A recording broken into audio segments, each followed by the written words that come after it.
to stream.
Aloha, friends. Welcome back. Welcome back. It's author Joe Holt.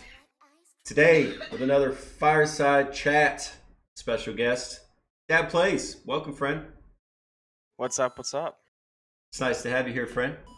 Nice to It's be here. it's been a couple months in the making, but we are finally here. I appreciate your beard's longer. Nice.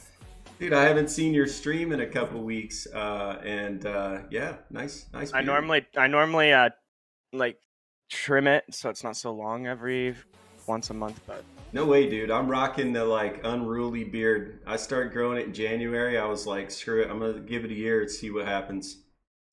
Not scared, not scared. So I'm not asking questions. Actually, Mom and Dad, we're relying on you to tell us all the embarrassing shit that we don't already know. So thanks in advance for that. So a few quick notes, guys. Number one, I do appreciate any donos that are given during the show, but we don't call them out because it tends to derail the conversation. Also, please hold your questions for Dad towards the end of the interview. We're going to get into a Q&A section, and you can ask anything you want. But the first hour plus is going to just be about Dab. And with no further ado, first question I always ask everybody, friend. Dab Plays, that's your moniker. How'd you yeah. come up with it, and what's it mean to you? Okay, so it originally used to be Dab Then Cough Plays. I had to shorten it on Facebook. Originally it was Dab Then Cough Plays. I bought a PlayStation when Black Ops 3 came out because they weren't going to make it for the Xbox 360. They were going to make a copy for it. So I had to upgrade to the new consoles, so I bought a PS4. And when I was setting up my PlayStation account, it asks, what you want your name to be. And I was sitting there already taking dabs and stuff. So I typed in Dab Then Cough, and it wasn't taken. I had typed in like 100 other names before that, and they were all taken. And that one was the original, so I went with it. And then when I made my Facebook page, Dab Then Cough Plays, I didn't think about the fact or like the possibility of it taking off in the way it did. So I felt like for family friendly reasons, I had to chop off the then cough part and leave it just Dab Plays. Hmm. Well, And it feels like I really did take off a little, like a little extra more after taking the then cough part off. I like Dad Plays. It's short, it's simple, it's to the point. I mean, people that know you know what it means, but if they haven't necessarily seen your stream, they may not know what it means, right? They might think it's about dabbing, that kind of business. But I like it. Yeah, I don't do dabs on stream. I don't smoke weed on stream, but I also don't do the stupid dab dance move on stream either. So Yeah. No, I don't it blame you. equals out. I don't blame you.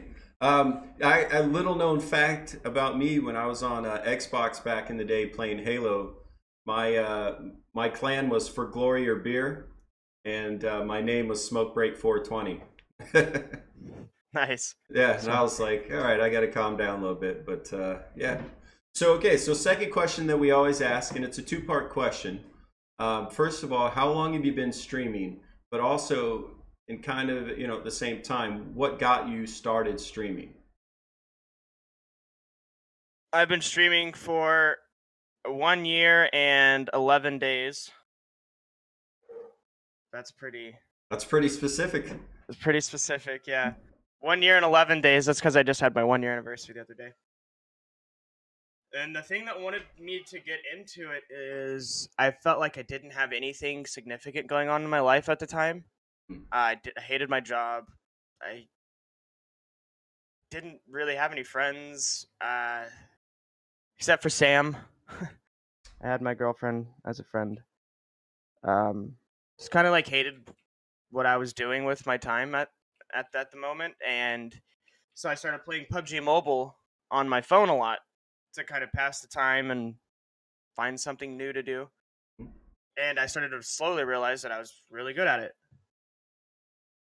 And I had seen that Facebook was starting up a streaming platform, so I started streaming PUBG Mobile to Facebook in hopes that like I would just not be so damn bored all the time, have something to do. Like I would be excited to get off work and go home and stream, as opposed to going home from work and twiddling my thumbs and hoping people would message me back and relying on fake friends and shit for happiness. And created it myself, I guess. So yeah, it was just like the lack of friends that got me into streaming. The lack of being happy. I wasn't happy what I was doing at the time. Actually, I can relate, dude. I mean, I live in a town where I don't know anybody and I don't really go out a lot. Social, I kind of have social anxiety, I guess would be the best way to say it. And I started streaming when I found D Live because I enjoyed the people in the community. To be fair. So if anybody spent any time in your channel, they know Sam's Dad Queen is your lady, and Mama Dab is also in the channel. I mean, how'd you get your family involved?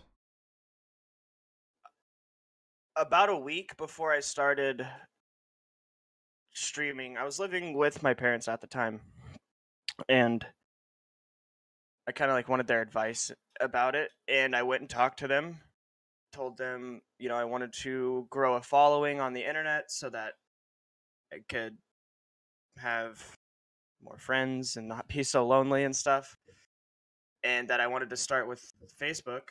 And I don't know, they were just on board with it. I told them what I wanted to do, and they were just down. They were on board with it. My mom, my dad, my stepdad, all my brothers, everybody's supportive of it. Nice. So you say you started on Facebook. How long have you been on D Live streaming?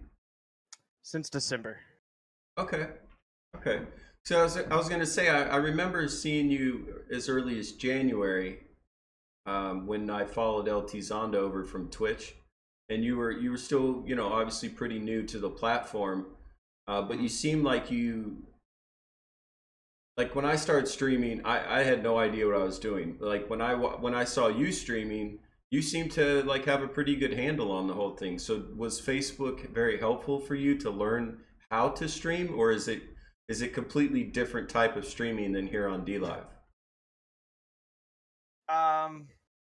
No, honestly, my Facebook streams were even more engaging than my D Live streams. So D Live was kind of like a chillax step back a little, as far as having to utilize all my skills. On Facebook, I constantly putting out fires in chat and toxicity and shutting that down, as at the same time you're trying to continue your intimate conversations or intimate relationships with your other viewers that come in and tell you about their day, and not scare them off at the same time as telling toxicity to go away. And no, I definitely think Facebook was, if I would have started on Twitch where you hardly get engagement, or maybe if I had started on D Live, I wouldn't have learned as much as quick. Because starting on Facebook, in the first month, I had already had hundreds of people in my channel at a time watching me. So it kind of like I threw myself to the wolves, I guess. And the first month of it was like, I didn't have this camera. I was using the camera on my iPhone, and it was being connected via an app on my computer, and it was like my mic was a headset mic that was like the horriblest headset mic you possibly have. So like, I started off with crap that was breaking all the time. So most of my first 2 or 3 streams were me going, hold on guys, I gotta fix this now. Oh, you can't hear me, crap. So No, it's funny because the struggle is real. Like people, if you're watching this and you've never streamed and you think it's as simple as turning on a camera, it's not. It's not that simple. So what's the difference for you with the community here in D Live? I mean, like you said, it's a smaller community right now, right? It's a newer platform, but do you still restream to Facebook? Are you exclusive to D Live? Nope, I'm completely exclusive to D Live now. I turned off my Restream account um 11 days ago. And so that's a big statement because your streams on Facebook were larger in terms of viewers, but you Oh yeah. still are choosing to stream exclusively on D Live now with a smaller audience. Now, Yep. why? Why is that? Because that, if for all the people that think that numbers are the most important thing, I think this is a very important conversation to have. Because well, first of all, I don't like the direction of Facebook gaming, so I don't want to invest a lot more like energy into it as far as the streaming thing goes. I think they really fell off as far as what they thought their direction was. I don't know where they were going with what they're doing. Um, on top of that, though, there's when I go live on Facebook, if it's not PUBG Mobile, it's it's a bad stream on Facebook. It'll get Hmm. maybe 5 people watching, 10 people watching, and those 10 people will be telling me to go play PUBG Mobile. And I don't want to sit here and tell those people to screw off or or anything. So I just that's one of the reasons why I don't go live on there anymore because I do want a lot of variety. And what I do every day, I don't just want to play PUBG Mobile. I've already burnt myself out on that before, and I don't want to get back to that point. So Um, do you another stream? reason, Oh, go ahead. another reason is it's now that I've moved my core viewership over to D Live. I've now when you look at my Facebook chat, it is 100% toxicity, Wow. and or it's languages I can't understand. So So I post when I go live about an hour before I go live or a half hour before I go live. I post exactly what the stream agenda for the day is on my Facebook page, and hmm. it says right at the top of the post D Live stream alert, and the same for Twitter. So they all my followers on Facebook still get an update every day of what I'm doing and stuff. It's just whether they choose to come over. I put at the bottom of the post every time. D Live has a great iOS and Android app where you can find me and many other great content creators and try to entice people to come over. Do you, when you first started streaming, were you only playing one game, the PUBG? Yep. For the first, I want to say 7 or 8 months, I never even played a different game. Hmm. Never even played another game on stream besides PUBG Mobile. And as a small streamer, I would encourage you to not do that unless you really want to play that one game for forever. Hmm. So, And why is that? I mean, because that's like you're gonna grow a following ship that only wants to see you either play a game with guns in it or a game with that's simply PUBG. Like when I go live on Facebook and I'm not playing PUBG, I literally do get hundreds of people saying go play PUBG. Like I'll unfollow right now. I only follow for PUBG, and I don't know if it's because a lot of my following, and I don't want to sound like don't and nobody take this the wrong way, but a lot of my following over on Facebook, like half of it is non-English speaking people, and I feel like those non-English speaking people come from a different culture where maybe respect or or maybe respect isn't as much as a thing, a big thing. So like when they come in and tell me go play PUBG, like that might just be the norm in their country to just walk up to somebody and tell them what you want them to do. hmm. So I don't know if it's just culture or if it's really just toxic people, but Sure, sure. Well, I mean, I've actually heard like an example would be LT Zonda. I mean, he had what 400,000 followers on Twitch, and he built that following playing one game, Grand Theft Auto. And as soon as he stopped playing that game, his viewership crashed to a dozen people and 2 dozen bots. you know, and then he struggled with that for a couple years. Now that he's on D Live, he switched it up, added a bunch of new games, and is finding success. I mean, would you like? For me personally, I don't like battle royales. I've never played one. I won't play one, and I still know who you are. I still spend time in your stream because it's not about the game you're playing. It's about you. I like hanging out with you. I like talking to your mom. I like talking to your lady. You know what I mean? Like it's for me, it's about you. So I mean, do you feel like maybe that's the difference with D Live over Facebook? Like they're more concerned about who the streamer is versus what you're doing on stream? No, definitely there's a big difference there. And the reason why that difference is because on DLive you go to dlive.tv or you go to your DLive app to watch your favorite streamer. When you're on Facebook, you're scrolling up and down a timeline and oh, that game looks cool. Let's click it real quick. Oh. Oh, yeah, that was really cool. Let's follow him and then keep going. And then oh, he goes live 2 days later and he's not playing that game that I thought was cool when I followed him on my timeline. Hmm. So I think it's kind of like the ease of access that Facebook, or not ease of access, I guess, because it's easy to access streams on DLive too. It's just the way the nature you come across a stream on Facebook is much different than you would come across one on DLive. Because when you go to somebody's stream for the first time on DLive, you were already in the mindset of looking for new content. When you find somebody's new stream on Facebook, you were just bored and you were scrolling up and down your timeline and one of your friends shared somebody's stream. Oh, okay. So, because I don't have any experience with Facebook gaming as a viewer or as a streamer. So, like on D Live, obviously you can go to the main page, scroll through categories, you can see people live, right? You can go to your There's a following homepage. tab. There's a homepage like that for Facebook too. Oh, But they okay. don't advertise it, and not a lot of people know about it. It's fb.gg. It takes you to a gaming webpage for Facebook where all that stuff, just like DLive, shows up. But But you're nobody saying uses so it. most people don't find streams on Facebook that way, though. No, they find them from people sharing them to whatever Facebook group they might be a part of. They find them on their timelines. Is where Okay. most people find. They find them on their timelines, or they watch.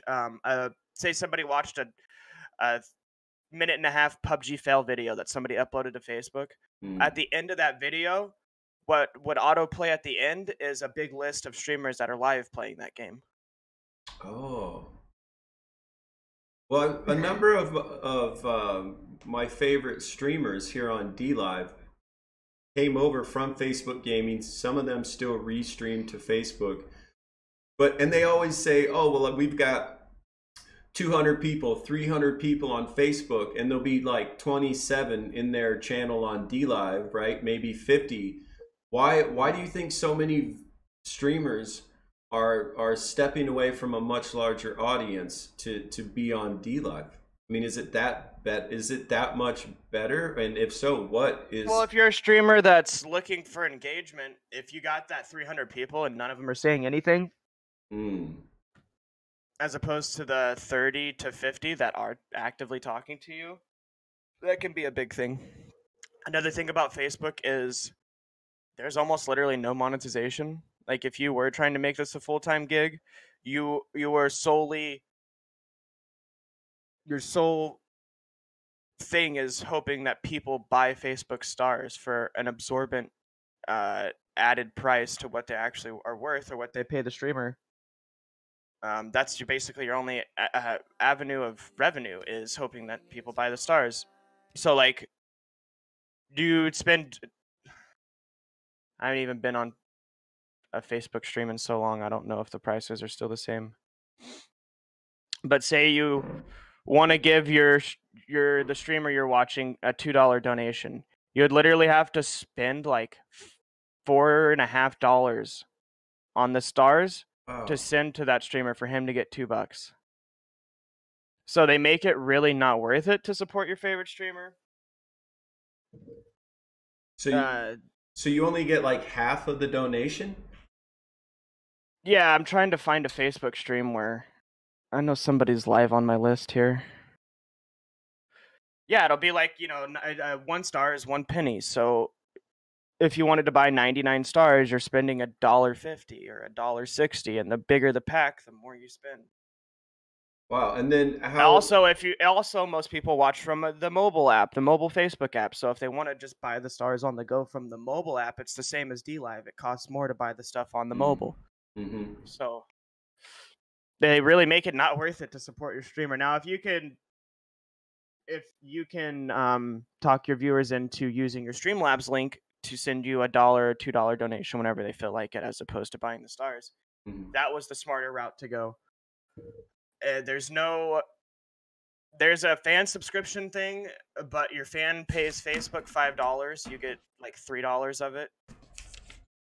And even on my channel with almost 200,000 followers, I still don't have my support the creator button, like the supporter button, which is basically like a subscription button over here on DLive. Yeah.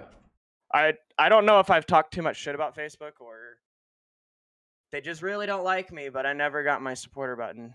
It still says on my Facebook streaming dashboard, waiting 3 to 5 business days.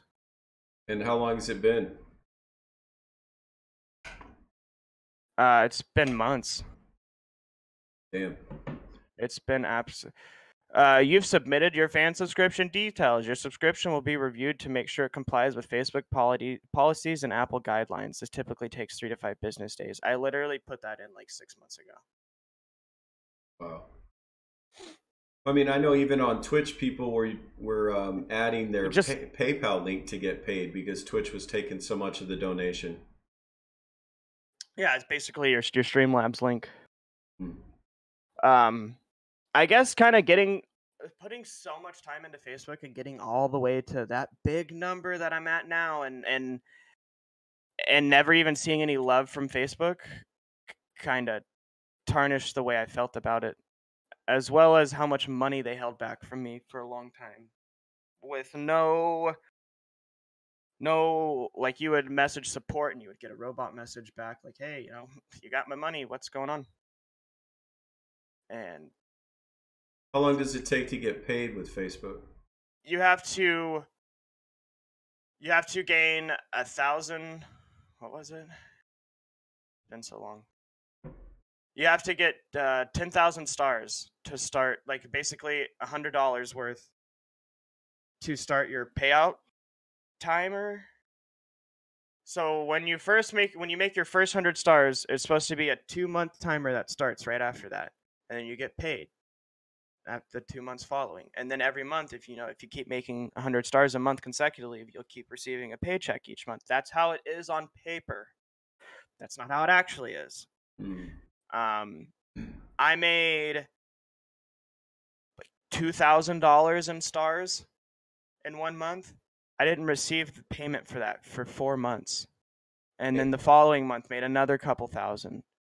And still didn't. I finally received it all in a 2-day span, 6 months, 7 months after the fact. So you could. I finally bitched about it enough that they sent it all over. Or they saw me talking about DLive and was like, "Pay the kid," or I don't know.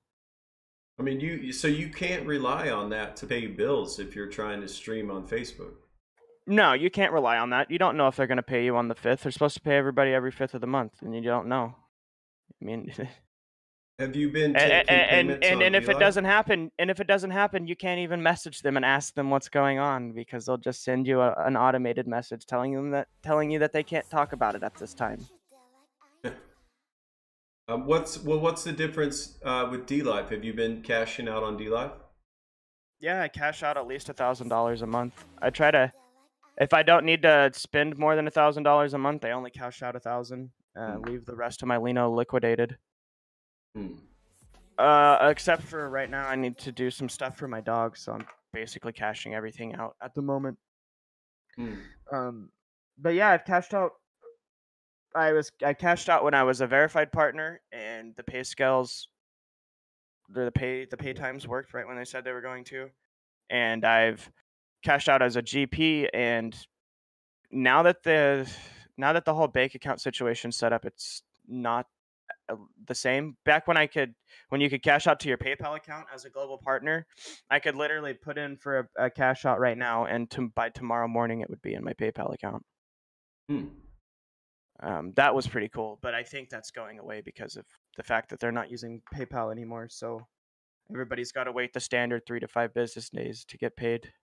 But even so, I mean, you're talking less than a week to get your money versus maybe months on Yeah. Facebook. Yeah, no, I've never have had an issue with payment from DLive ever. I mean, and not only, I mean, there's so many little things we could talk about, like the fact that you keep 90% of the donations, and the other 10% go back to everybody with locked in Lino points, right? Like the platform isn't even taking a percentage. It's crazy. I mean, the fact, like, if Facebook said, "Hey, you can lock in your stars and be a co-owner of the platform of Facebook," that would be crazy. That would be super powerful. Here in a little bit, speaking of things along those lines, I have the ultimate idea to replace the chest and add more monetization for creators at the same exact time. Do it. Let's hear it, because we've had we'll talk about that in a little bit. Let's talk about it, man, because you know how many conversations we've had to have over these damn chests. You scrap the chest entirely. Entirely. Bye-bye, chest. Goodbye. You were never welcome. Goodbye. And then we add a mini game. A mini game. I like where you're going with this. Where every time you play a round, you have to watch an ad. So ads pay for the Lino you're giving away. At the same time, you're not going to have a Lino farmer sitting there with 20 accounts open trying to play 20 mini games. And if they do play the 20 mini games at once, the ad revenue paid for the Lino in the first place. So it's no skin off your back, DLive. Interesting. And that way you don't have anybody bitching about open a chest. You don't have creators abusing the power of the chest. You don't have creators that don't want to have anything to do with it, like me. And viewers get a fun mini game to play. DLive gets to add ads to the platform, but in a not bad way, in a good way, like to a mini game where the viewers that want to earn free Lino to give to their supporters. Mm-hmm. Just a mini game. It could be tic-tac-toe. It could be a little short Candy Crush little thing. The captcha mini game. I mean, I like that, dude. It's an interesting idea, because like right now, obviously, originally the chest was you be in chat, you interact, and the chest will fill up, and then you get a chance to win 1 to 4 free Lino. Then they disabled the chest for a while on the PC. Now they've got a new chest, and it adds up for everybody out of one chest. Plus the streamers can add Lino to it. Except some streamers are dumping Lino in there and pretending like they're going to open it and never do as clickbait to try to get more, viewers. Some people are still, There's some that aren't even pretending like they're going to open it. They'll just sit there with a chest with, 40,000 Lino in it. And their title is like, oh, we're playing this game, and they got a game tagged, and they're literally sitting there full screen cam talking about that chest. The entire, it's just content full of a guy talking about his giant chest. It's like, bro, okay, so you're going to run out of the money to fill that. And as soon as you run out of the money to fill that, you're going to have like 2 viewers that are going to ask you to open the chest. You're gonna. Yeah, I like when they first changed to the new chest. I was like, oh wow, that's sweet, because I like giving Lino to the viewers that show up every day and support me, right? Like that idea is a great idea. It was the first time that I could donate directly to the people who are in my chat every day, and I was like, sweet. But then very, very quickly, I saw how it changed, right? How the Lino farmers show up and beg, how streamers were using it for clickbait.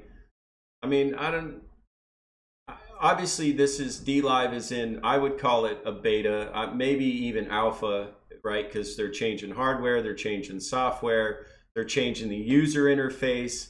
I mean, you know, and that's fine. I don't mind that at all, to be honest with you. It's to be expected, but at the same I know what you're thinking of, Garbanzo. Sorry. at the same time, we're trying to. I think we all are.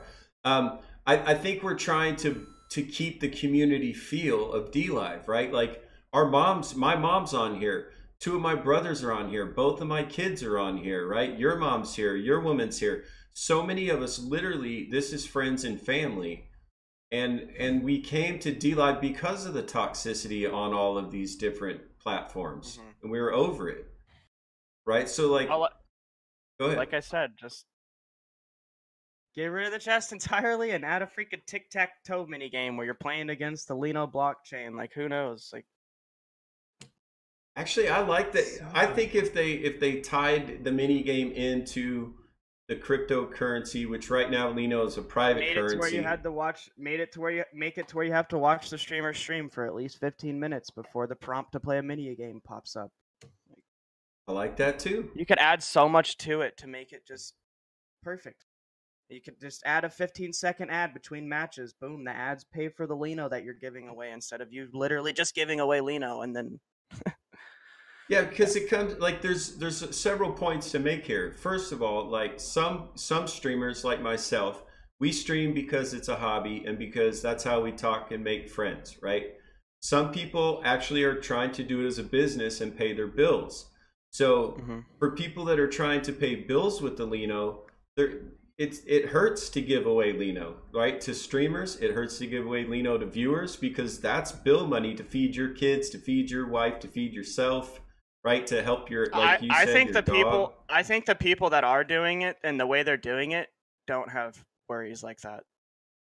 Well, no, I agree, but that's not what I'm talking about. I'm talking about like a generalized, you know, concerns for the majority of streamers on the platform. Right, but I think you hit a valid point, which is the people that are doing that aren't here for the money, but they're screwing it up for the people that are. Right, like if people are used for to now, like it's gonna die. It'll die down though. Like those people won't be able to just continuously put hundreds of dollars a day in their chest. They're gonna run out of money. Right, but regardless, at the end of the day, when they run out of money, it'll stop. So. Well, or if they, you know, disable the chest again. I mean, it's in the end. So there's this interesting conundrum that I've seen on D Live, which is that, you know, the talk is we're empowering content creators. You own your content. You can stream whatever you want, right? You get your donations immediately. There's a lot of really great things.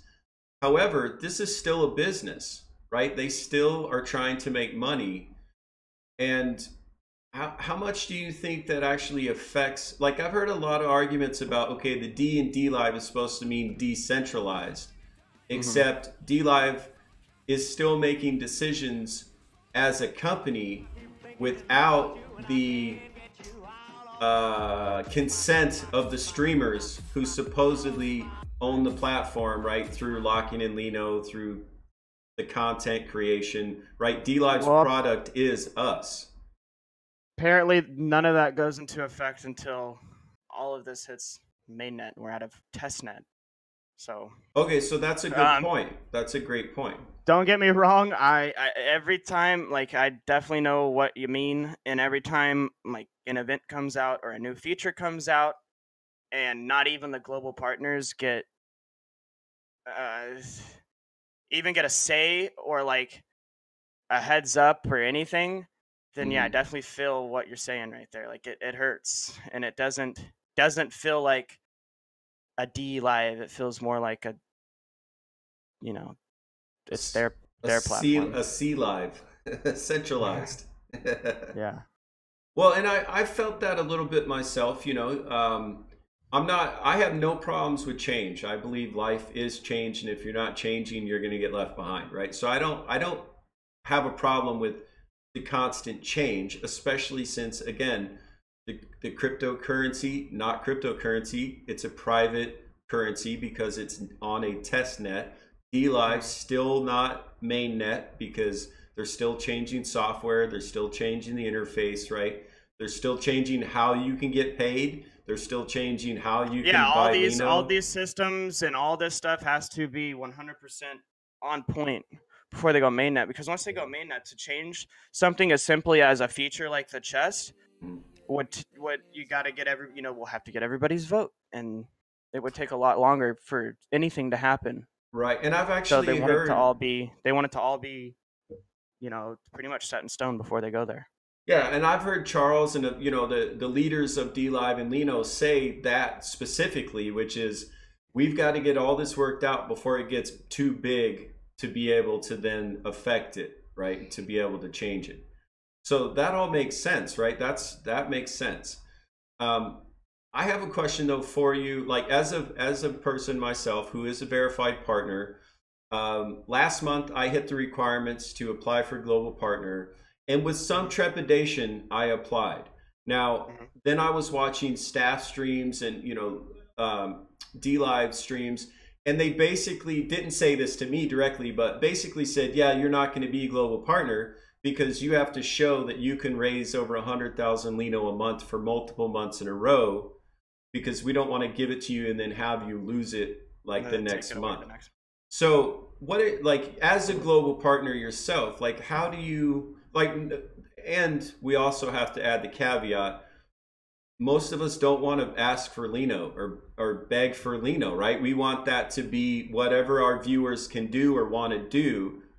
So how do you handle that need to make 100,000 Lino a month minimum to keep global partner, and then also but not alienate your followers?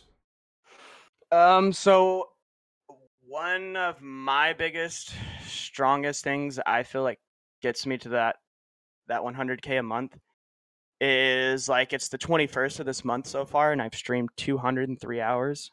Wow. Last month I streamed 264. Out of 25 days out of the month, I've streamed 19 days out of 21 days this month. So I am live a lot.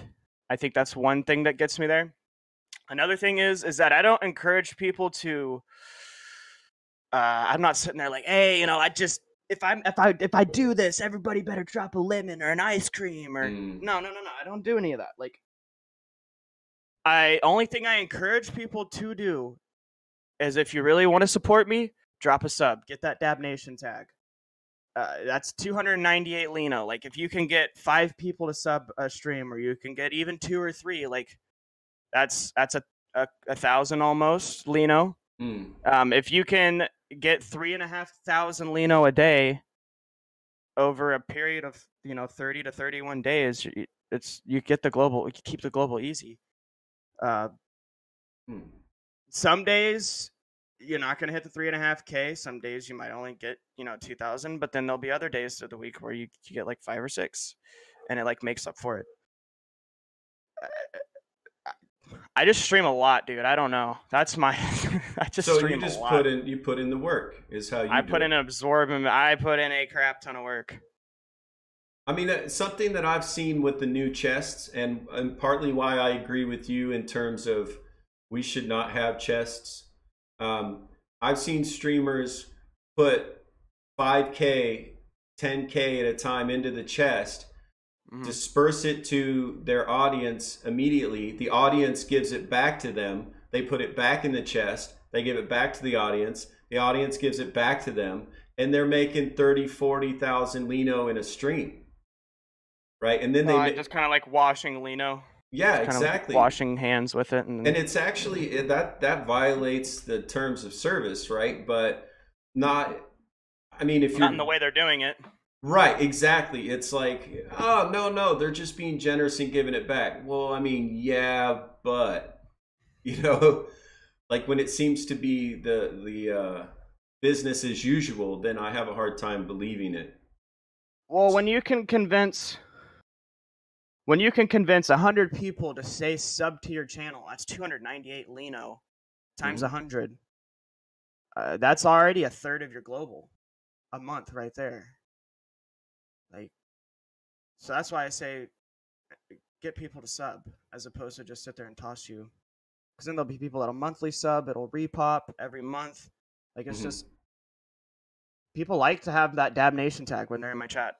People like to have Oh, for sure. feel They like like to be a part of the Aloha Club. They say it specifically in my channel. Yeah.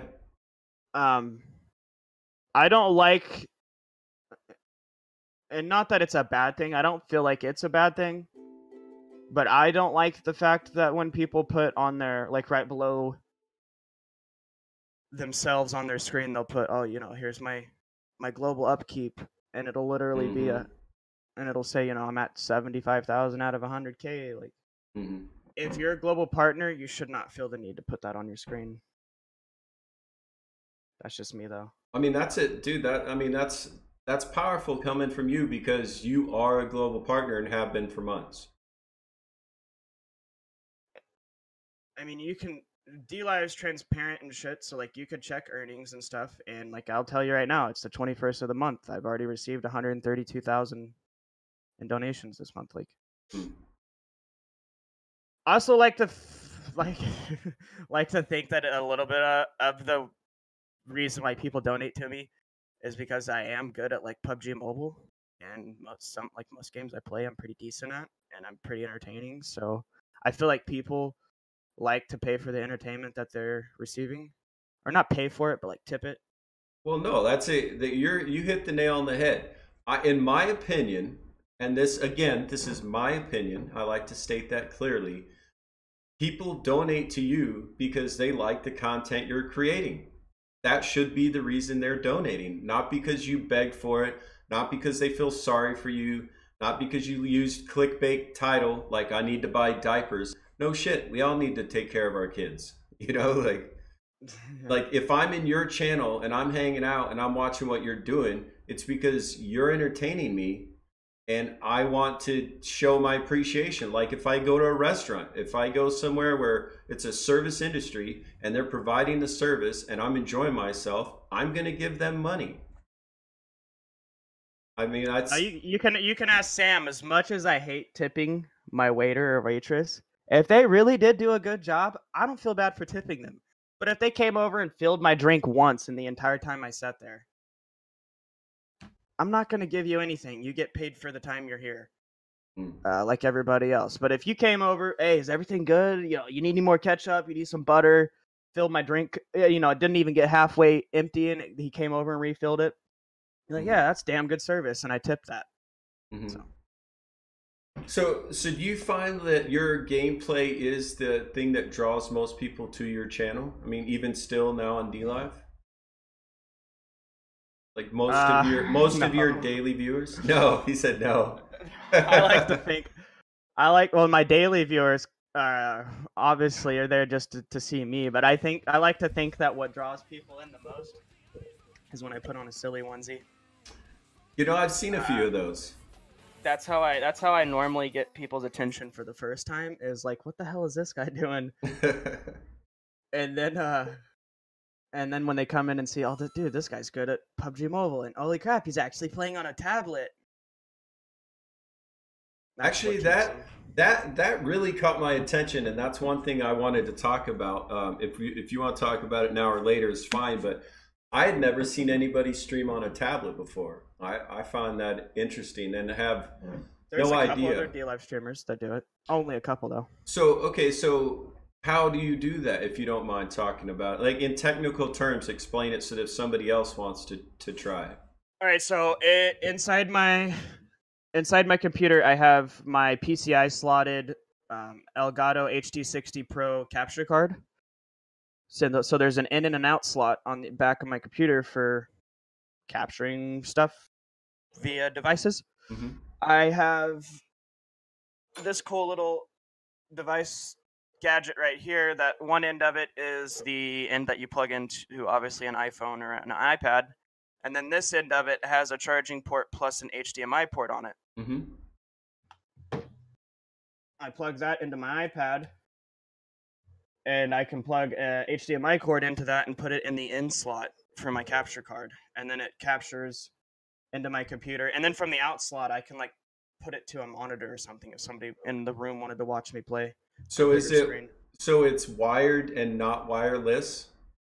No, it's completely wired when I'm playing. Oh, okay. I was asking because I hadn't actually seen the wires. You know, I see you holding your tablet, but I No, because thought, I'm always like this, so like you hardly ever see them. oh, yeah, you had me convinced you were doing that shit wireless, and I was like, what kind of magic is this? And what's cool about it is the way I play. I play with my fingers on the screen like this. Like these are the pointer fingers are my aim and shoot buttons, and then Oh, and then my thumbs are for like moving around. Like this one's for the camera, and then this one's to move my character. And how long did it take you to get proficient in that that style? one day, Damn. See, okay, he is a wizard, folks. Wizard confirmed. so when I first started playing PUBG Mobile or streaming it, when I first started playing, I was on a mobile device. I was on my iPhone. That's where I got good.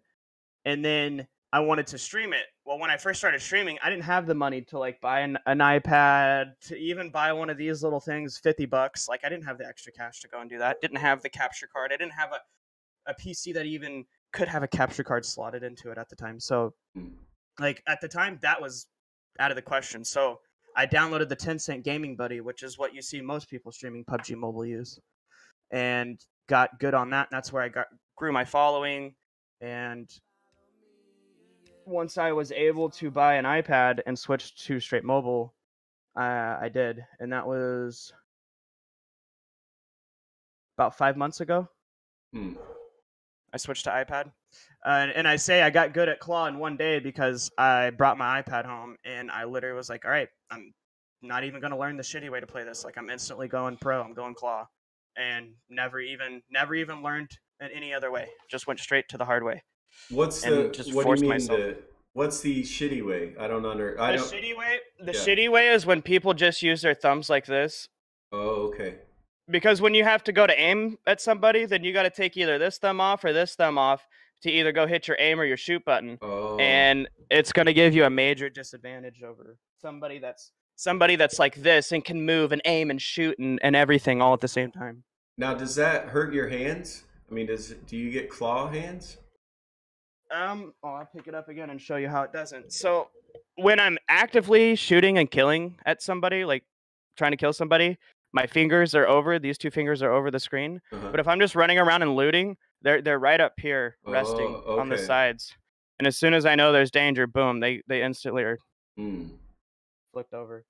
The first week I was streaming with an iPad, it really did kill my Hmm. wrists after like 4 or 5 hours of playing. But I've gotten used to it. Hmm. You start to get wrist strength. Indeed. Well, and there's also, like you can get, these kind of like wrist braces for carpal tunnel. Even if you don't have carpal tunnel, they can help, give strength to your wrist if you have a weak wrist. Just saying. Wait, is your dad on D Live now? Papa Dabs, yeah. Yeah, I saw Papa Dab's name pop up in chat. I just that caught me by surprise. I hadn't seen his name yet. Yep. He keeps when he's driving a truck. He drives an 18-wheeler. So Hmm. when I'm streaming, he's got me pulled up. If Eastbound he's and not down. watching, if he's not watching baseball or something, he's got my stream going. That's cool, man. I always love it when the families are so supportive of streamers. It's very encouraging, even if they don't understand it. You know what I mean? It's still nice. So we kind of brushed over it very quickly, but I want to go back to this one thing, um, the onesies. How did that start? Do you remember? I mean, if this is not safe for work conversation, we can Oh skip no, it's this. totally But safe for work. Totally safe for work. So me and Sam have had a mutual friend that was going through a rough time. Um, she had just had a miscarriage, so we went over to her house that night to kind of make her feel better. She didn't have anybody around.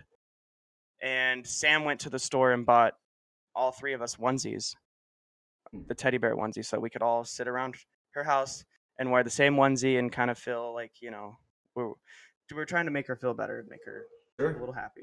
our mutual friend. And then the conversation that night, somebody brought up, "Hey, you should wear that on your stream." So the next day I went home or the next day I wore it on stream, and sure shit, it took off. Like, that literally was the turning point for my Facebook page, was putting the onesie on and turning that camera on. So I have Sam to thank for that. Okay, She bought me my first onesie. Now, since then, for like a good 3 or 4 months after that, she was like, every other week she is buying me a onesie that she would find from a store. don't they get hot? Yep. Art is pain. They do. I would hate to have to sniff the back of my clutch chair. Oh no, here we go. It probably stinks like sweat so bad. So I have a question though, because I want to play the devil's advocate a little bit here. Do you find that when you wear the onesie, it's distracting in terms of, like, people I'm not saying this for you, but people use gimmicks because they don't have anything else to offer, right? Now, you clearly are a good streamer. You're clearly good at the game. Do you find that adding a gimmick like a onesie or a wig or makeup, or different streamers do use different things, do you find that that's helpful or necessary or just occasionally fun? Like, how do you find a balance? Obviously, I don't wear them every day, so it's occasional. It's occasionally fun, but I put it on just to make people smile. If it takes away from the gameplay or whatever, but if it made the person smile, then that's all I was after. When I put on the onesie, it's for pure entertainment. No, that's awesome. I love that answer, because in the end, we are entertainers. I mean, that's what streaming is. They're choosing to watch us over television or videos or something else. And it's awesome when I'll be playing. I'll have the pink bunny onesie on or something, and somebody will message in chat, "Hey, my 4-year-old's watching with me. She loves your onesie. Like, keep it up, bro." Nice. It's just like No, that I love the that. same reasons why I don't smoke on camera. It's because, like, you never know who's watching. And Sure. But yeah, the onesies are purely to make people smile. It's not because I feel like I'm not entertaining enough and I have to wear a onesie, or my gameplay is not up to par and I need to wear a onesie. No, it's just purely to make people smile. Right. No, I love that answer, and that's actually why I ask. I ask specifically to clarify that, not because I don't already know. Obviously, you and I have been buddies for a while now. A while. Yeah, and so I'm not saying that to throw shade at you or anything. I'm literally, we do these podcasts, guys, those fireside chats, to help new streamers, to help the viewers understand what it is to stream, but also how to stream, what works, what doesn't work, right? So for my viewers, this is probably the longest they've ever seen me just sit here and talk and not play a video game. Right, and somebody I saw in chat earlier, people were like, "Yeah, this is a onesie kind of day." Actually, it's not, guys.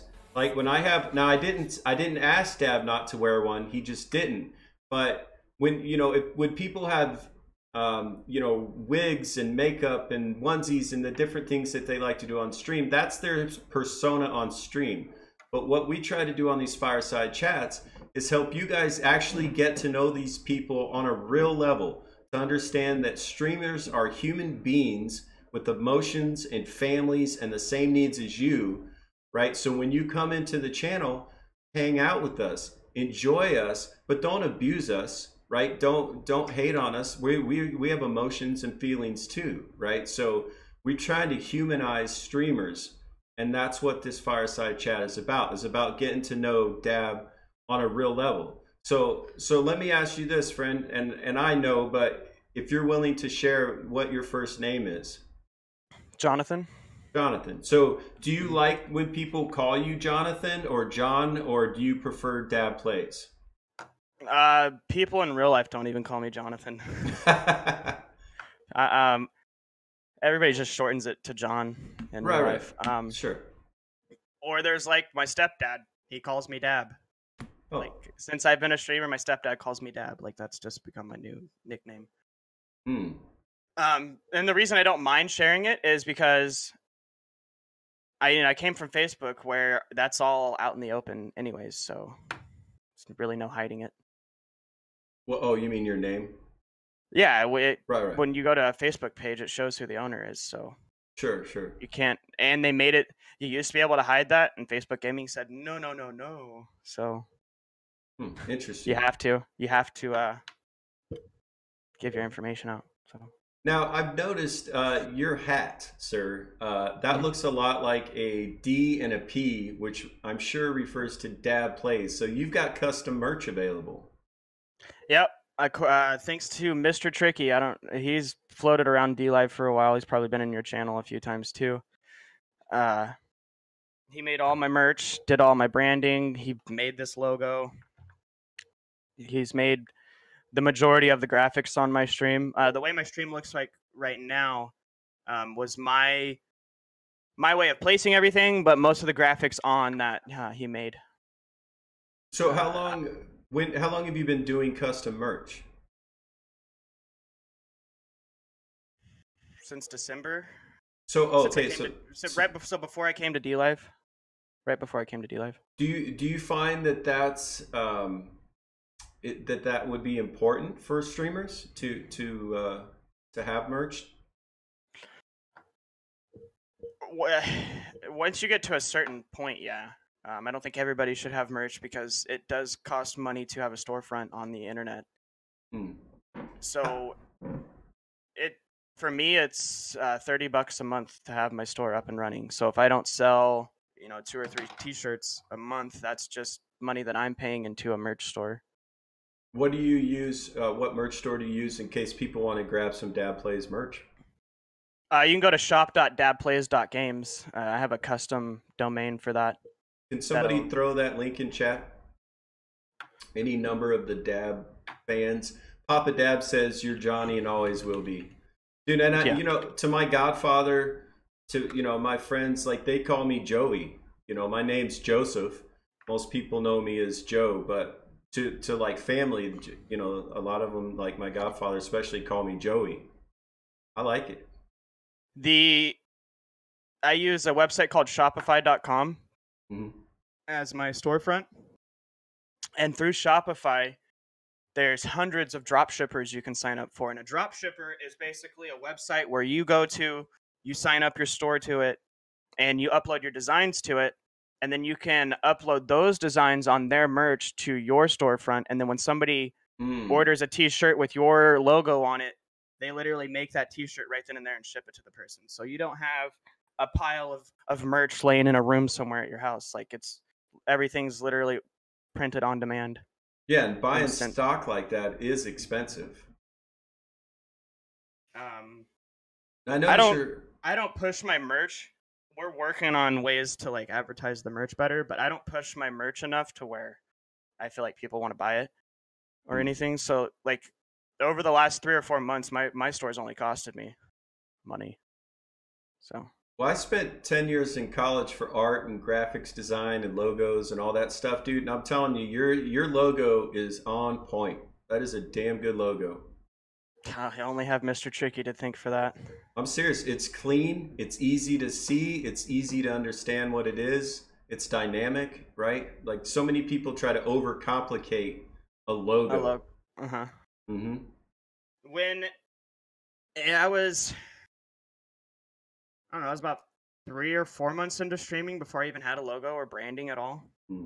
Mr. Tricky was an amazing viewer that wanted to get really involved. And we were playing one day and I bitched about not being able to think of a logo or anything. And he was like, oh, I might be able to think of something. And then like a few weeks go by and I was playing with him and he's like, hey, check your inbox. And I look in my inbox and it was like a logo and everything. He's like, just made it for you. And after that, it came into, let's make the merch store. Let's get the graphics on the stream. He wanted to help me set me up and make me look professional with everything matching and graphics and all that stuff.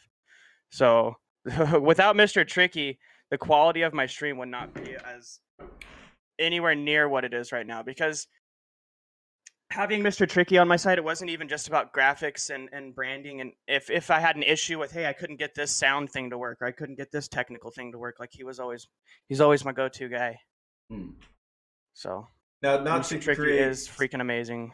not to create false expectation, guys. Most of the time, you have to pay a graphics design artist to design a logo, to design graphics and overlays and transitions, because it takes a lot of time and effort. Oh, and then he doesn't do anything for free anymore. I was the lucky one. So Well, I just wanted to say that out loud so people don't like my brother Bad Doggy created my overlays and transitions and logo, and he actually same thing like you, Dab. I didn't have branding when I started. I didn't realize that it was important, but it's we should state that you on D Live, your name, your stream is a company. It is your company, and it is helpful to not only have a logo and branding, but to use that same logo and branding across all social media so that people can instantly recognize who you are. And I also noticed you're wearing a D Live shirt. Yep. Did you pick that up off the D Live merch store? Did you win it? How'd you pick that up? Nope, it was actually handed to me by the head of brand partnerships herself. Wow, I went to PAX South in nice. January, and we did a little D Live meetup. So I will be at the next PAX South. I had just joined D Live in January and didn't start streaming until March 1st. So I didn't even know about PAX until PAX East. I still have my $100 gift card to their to their merch store that I haven't spent. So here, let me throw out an idea. Use it, get merch, and give it away on your stream. Probably. You know what I mean? Like, why not, right? It's you're not only are you helping the store by moving products, you're also exposing more people to the fact that there even is D Live merch available. Because I found a lot of people don't know that. Nerd convention, hell yeah, we I wish need there was more. more D Live merch. They got like some simple merch, but I agree with you. I was surprised. They need more. yeah, my girlfriend went to PAX South with me, so she calls it a giant nerd convention.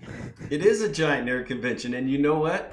I'm a nerd, and I'm I proud loved of it. every minute of it, though. Exactly. I've been a nerd since I was a kid, and I will tell anybody that. The days of like pocket protectors and Coke bottle glasses and that being the image of nerds is over. You know, with live streaming. I went to PAX South for a reason. I was supposed to be talking to. I was hoping Facebook Gaming was going to have a booth there, and Mm, at the time that I had planned my trip and had bought all the tickets and everything, they still hadn't paid me what they owed me. So the intention was to go there and ask them what the hell's up their butt. And I get there to find out that there was Facebook officials there, but they were there as I was there, just to look around. Like they didn't have a booth, so I couldn't talk to any of them. But mm. that's okay because I went and talked to the people at the Discord booth and got a Discord partnership while I was there, so it was completely worth the trip. Nice. I had put in my Discord partnership app in 2 months, 3 months before going there, and I went there and went up to the booth and was like, "Hey, can I talk to a developer or a moderator or anything about my partnership application?" And a guy went back, grabbed a laptop, came, handed it to me, and told me to put my email address in that I sent the application through. And he pulled up my Facebook page and was instantly like, "Yep, here you go." So let's talk about that because I actually I'm new to Discord since I joined D Live. I have a server, but it's not very well built or used. And I had no idea that you could be a partner of Discord. So what does that mean? What does it change if you are? I get in my Discord channel. We're on what do they call these? What do they call these servers? I mean, because I pay for Discord Nitro, which I just found recently was even a thing, right? Where you They have pay. VIP servers. Oh, You get free access to the VIP servers, which you would normally have to pay their little subscription of Nitro to yeah, get. that's what I pay. It was like $5.99 a month or something. You also get a custom Discord URL. So now if anybody wants to come to a Discord server, I can just come discord.gg/dabplays. I don't have to give them some random invite link. Mm, Um, I like that. I have a Discord partner hoodie that you can only get if you're a partner. There's and to say that you're a Discord partner means like you believe in using Discord for all communication, like at all. Like when anybody's like, "Hey, how do I get a hold of you?" My Discord, in my Discord inbox, come to my Discord server. Like, call me on Discord. For a while there, me and my girlfriend only communicated on Discord because I was on my computer so damn much.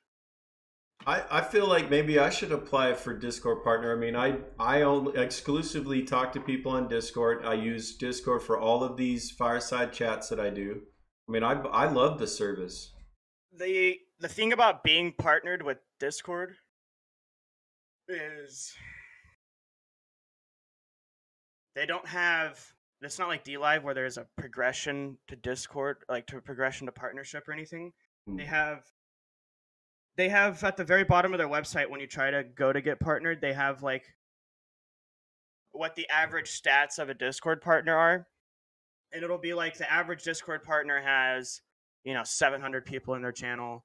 The average Discord partner has this many followers on Twitter, this many followers on Facebook, this many followers. Oh, I see. So for me, I met the goals of having, a boom in Discord. There's like a little over 800 people in my Discord. As well as I had at the time when I applied, I had 110,000 followers.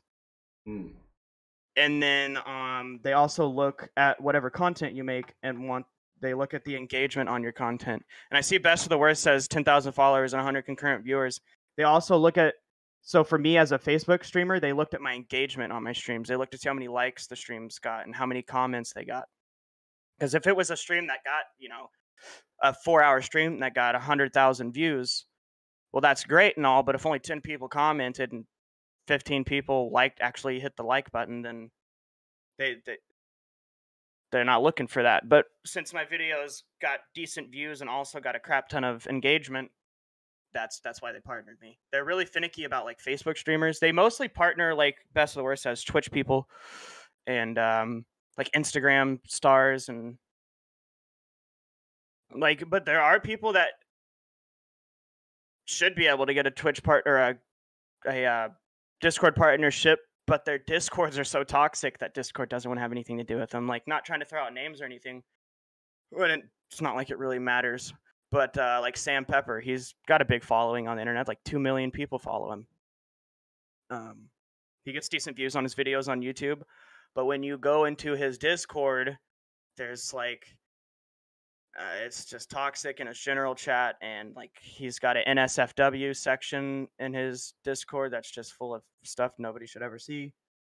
So like when you sign up for a Discord partnership, you actually have to invite a Discord moderator to your Discord channel, and they look to see how often you actually engage your people on Discord, and it's a lot of stats they look at. Yeah, I had no idea it was that involved. I mean, I don't have those kind of numbers in any fashion. But I'm also not worried about it. I'm not saying like Discord partnership gets you anything super amazing. It's just, I guess at this point for me, it's cool to say I'm a Discord partner. Like it feels nice. It's like one more little badge I can put up on my stream to say like this is how serious I am about this, or I don't know. No, and the reason I'm asking all these questions is because we're on DLive. You're at the top tier on DLive according to the levels available, which is global partner.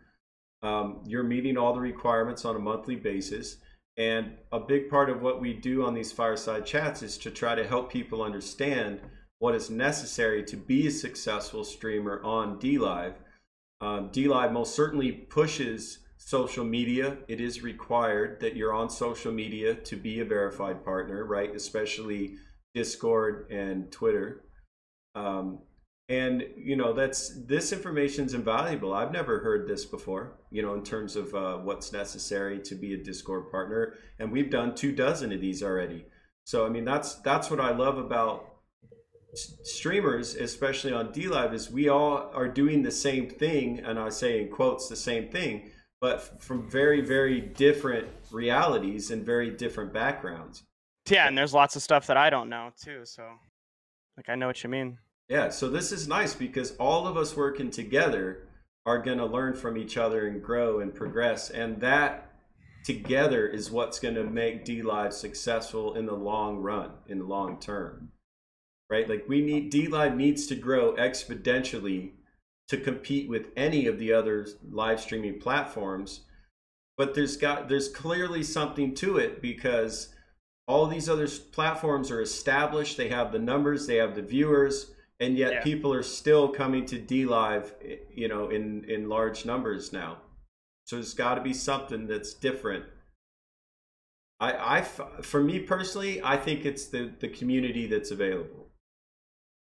Right. Because the hardware and the software keeps changing. So it's not like I can say, well, it's because of this interface option or because of this currency, because they've changed so much. Dab plays equals Discord partner. There you go. That's another moniker that works. People, when I first started, people are like, does the D in DLive stand for Dab? Dab Live? I mean, like, no. It does now. It does now. So back in the day, whenever I was, not back in the day, like it was that far ago, but like back in December and January, I was basically I was live, I was up on the top. But I've liked how they've changed the carousel, so it's not like that. So I like how I'm pretty sure at the moment it's handpicked. I'm not sure. So you're referring to who shows up on the homepage of DLive, correct? Yeah, who shows up at the very top. Hmm.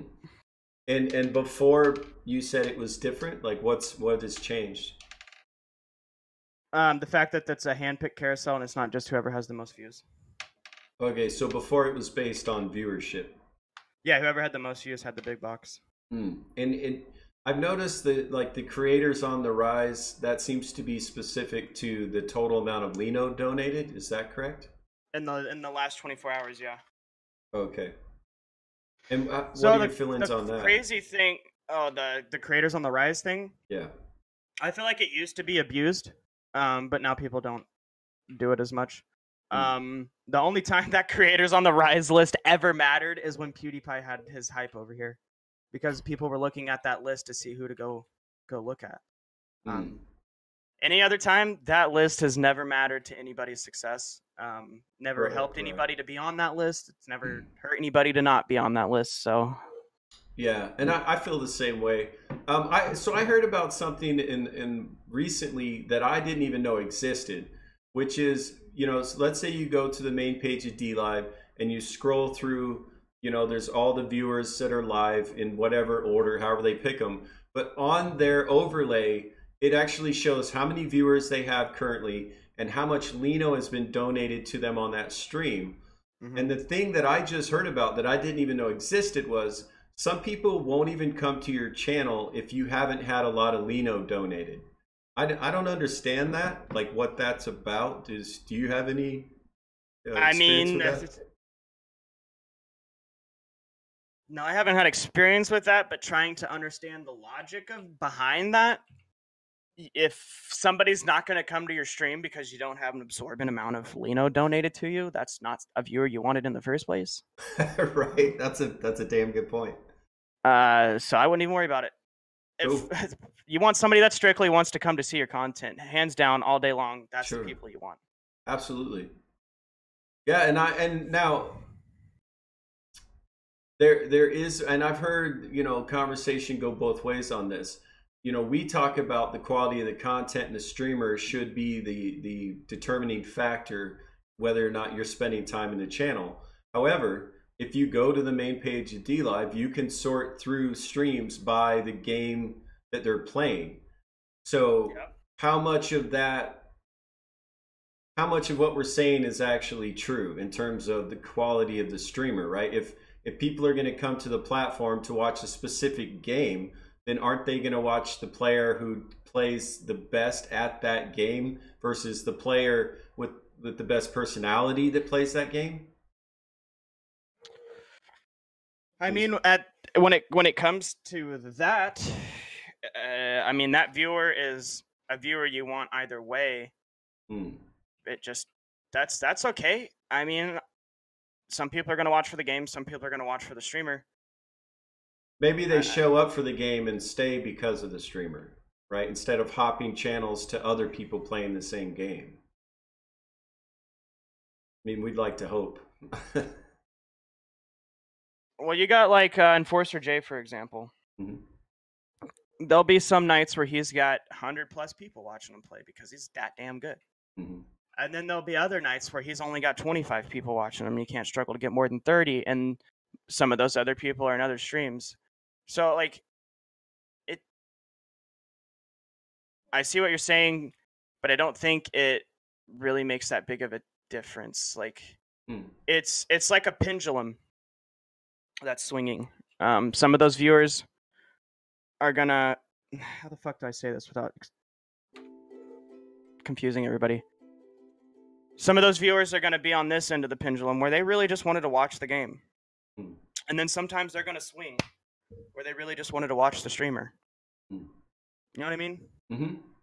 Yeah, absolutely. Either way, you want that person in your stream. Right. Yeah, exactly. Well, and again, this isn't me trying to pick on you specifically. This is trying to get out generalized information to anybody listening to, to understand streaming. Yeah. Like what Mr. Tricky just said. You don't watch Dr. D for his gameplay. You watch him for the shit he does in between games. Indeed. So if I'd like to get into a section that we do with every streamer, which is, obviously, you've been streaming for over a year. You've been on multiple platforms. You've found success here on your current platform on DLive as a global partner. So I like to ask this is a two-part question. Things that people can do, new streamers, to help them grow and be successful streaming, but also things to avoid doing that will actually end up hurting you. Okay, so we'll start with the shorter list, which is things that are going to make you successful. Okay. I like the way you said that. Number one, first and foremost, don't ever forget, be genuine and be yourself at all times. You're going to be live a lot. You can't fake it all the time. Just be yourself. That's number one. Just be yourself. If just everybody was just themselves. Like, don't be the guy that's, hey, thanks for the donation, guy. Oh, I'm so glad you're here. Don't fake that.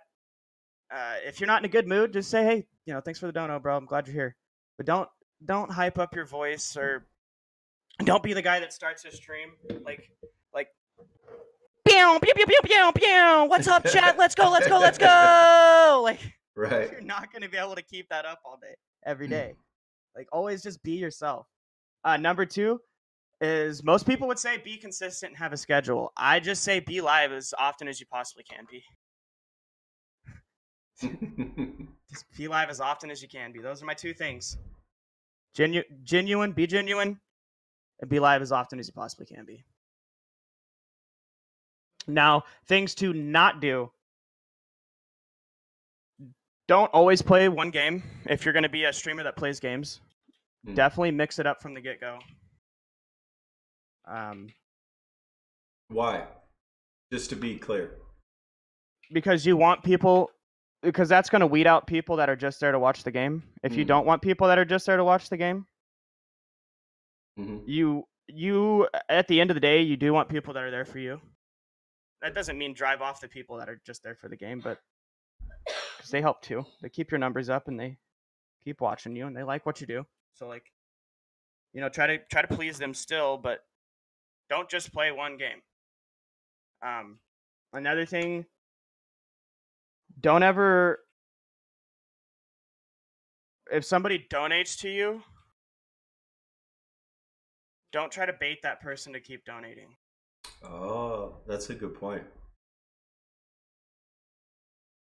I've seen a lot of people do that, especially on Facebook, where they would find somebody that liked to donate, and then they would bait that person to keep donating, or try to not trick, but like guilt trip that person to donating. I've seen it. Another thing is, I know, like, when people think of the word family friendly, doesn't mean you have to have a Christian stream. It's just, I don't think drinking or doing, like, even me, like, my name's Dab, obviously, you know, I get stoned, but I don't do that on camera. Like, don't ever do something on camera that you wouldn't want to be seen by a whole family in a living room. Like, that's at the end of the day, you got to pretend like you're on a 60-inch TV in a living room where there's little Sally and little Timmy sitting over on the couch with their mom and dad watching your stream. I feel like having that mindset on Facebook took me a long way, as opposed to being the guy that's getting drunk every stream and cussing up a storm like a sailor. And if you're a Facebook streamer, don't ever be the guy that, when somebody gives you toxicity in your chat, where you go over to your Facebook dashboard and you click on his name and pull up his Facebook profile and throw it over your screen and go, oh, look at this guy. Look at, he's making fun of me. He works at Walmart. Don't ever be that guy. I've seen that happen a lot, and it just ruins people. Yeah, definitely. Toxicity. I mean, I've seen it even with some streamers on DLive where a streamer or viewer gives them a hard time and they immediately take to social media and start being nasty to them. That's not helpful for anybody. Now, a lot of people say network. And to an extent, that's true. But don't network to the point where that's all you're doing. Right. I mean, in the end, don't be live, right? Stream. Don't call coming into somebody's channel.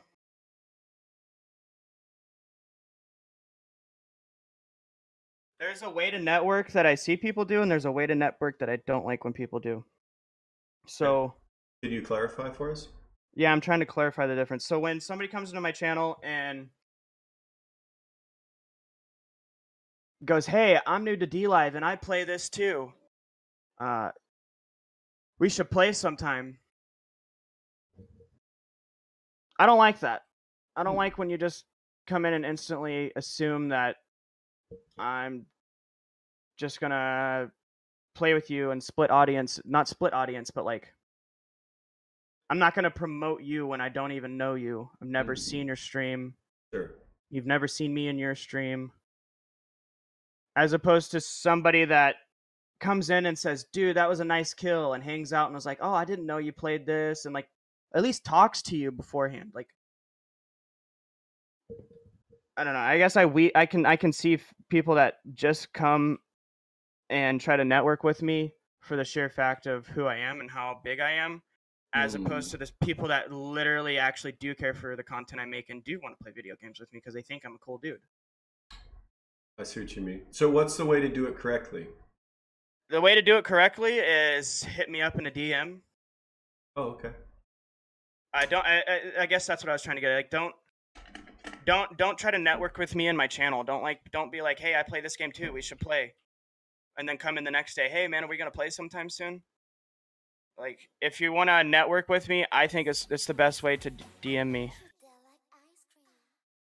Let's mention that and say that more specifically. I find far too many people are willing to have private conversations publicly, right? Like, you can direct message people on social media, on Discord, right? There's ways to go about these conversations and they aren't necessarily in the channel while the person's streaming, right? Like you said, Dad, you've got a very active Discord. You will answer direct messages. It's part of being a Discord partner is because I utilize the crap out of it. And Dab's biggest fan, it's so weird to say that out loud, said, don't drop donos and then leave. Like, actually have if you're gonna network in the way where you're in the person's channel, like, actually hang out and have a conversation. Like, be invested. Don't just come in, drop a diamond. Don't come in, drop a diamond, ice cream, and lemon, and be like, hey, dude, hope you have a good stream, and then leave. Because basically all you're doing is advertising yourself in somebody else's channel for a quick second. So, well, actually, I want to interject real quick on that one specific thing. Do you have a problem with people, like, so many, like, we're streamers supporting other streamers, right? That's a big part of DLive. And I find people that stream a lot tend to do that. They want you to know that this is now. When people do that while they're live, I guess is what I meant to say. Okay, so like, if I wanted to come by your channel and I don't have a lot of time to be like, I've done enough of these interviews and I've met enough people on DLive that there's no possible way that I could spend time in everybody's channel every day. I just can't. So there's a part of that is, hey, I want you to know I still know you exist. I still love you. I still appreciate what you're doing. Here's like a quick way to show you, here's some money. Right, but if you're live and you're hopping streams, yeah, to do that while you're live, and then I click on your name and I go to your channel and you're literally sitting down in the corner of your stream like this. Right, exactly. Like, dude, what are you doing? Make some content. Get off my stream. Right, but see, that's why I wanted to clarify this for people listening. Is we're not saying don't show up and drop some love. We're saying don't use it as an artificial way to promote your own channel. That's disrespectful. Right, where that comes down to channel etiquette, which I think is what you're talking about in general right now. Yeah. So what's in terms of channel etiquette, what's the quickest way to get banned on Dab Plays channel? What's the quickest way to what? To get deleted and muted on your channel. Like, if somebody comes in and does this thing, you're like, nope, see ya. You just come in and okay, so I have a I think it's my top rule is no cussing. I'm the only one that's allowed to cuss in my channel, all right? So if you come in and drop, if you got the Dab Nation tag and you've been hanging out for a long time and you want to drop a cuss word that is relevant in a sentence to the topic going on at the moment, that's fine. But when you just come in here and literally put the word bitch in my chat, like, that's just, you're instantly gone. Open chest right now is a big one in everybody's channel. Don't even talk about the chest. But targeting other viewers is a no-no. That gets you instant muted.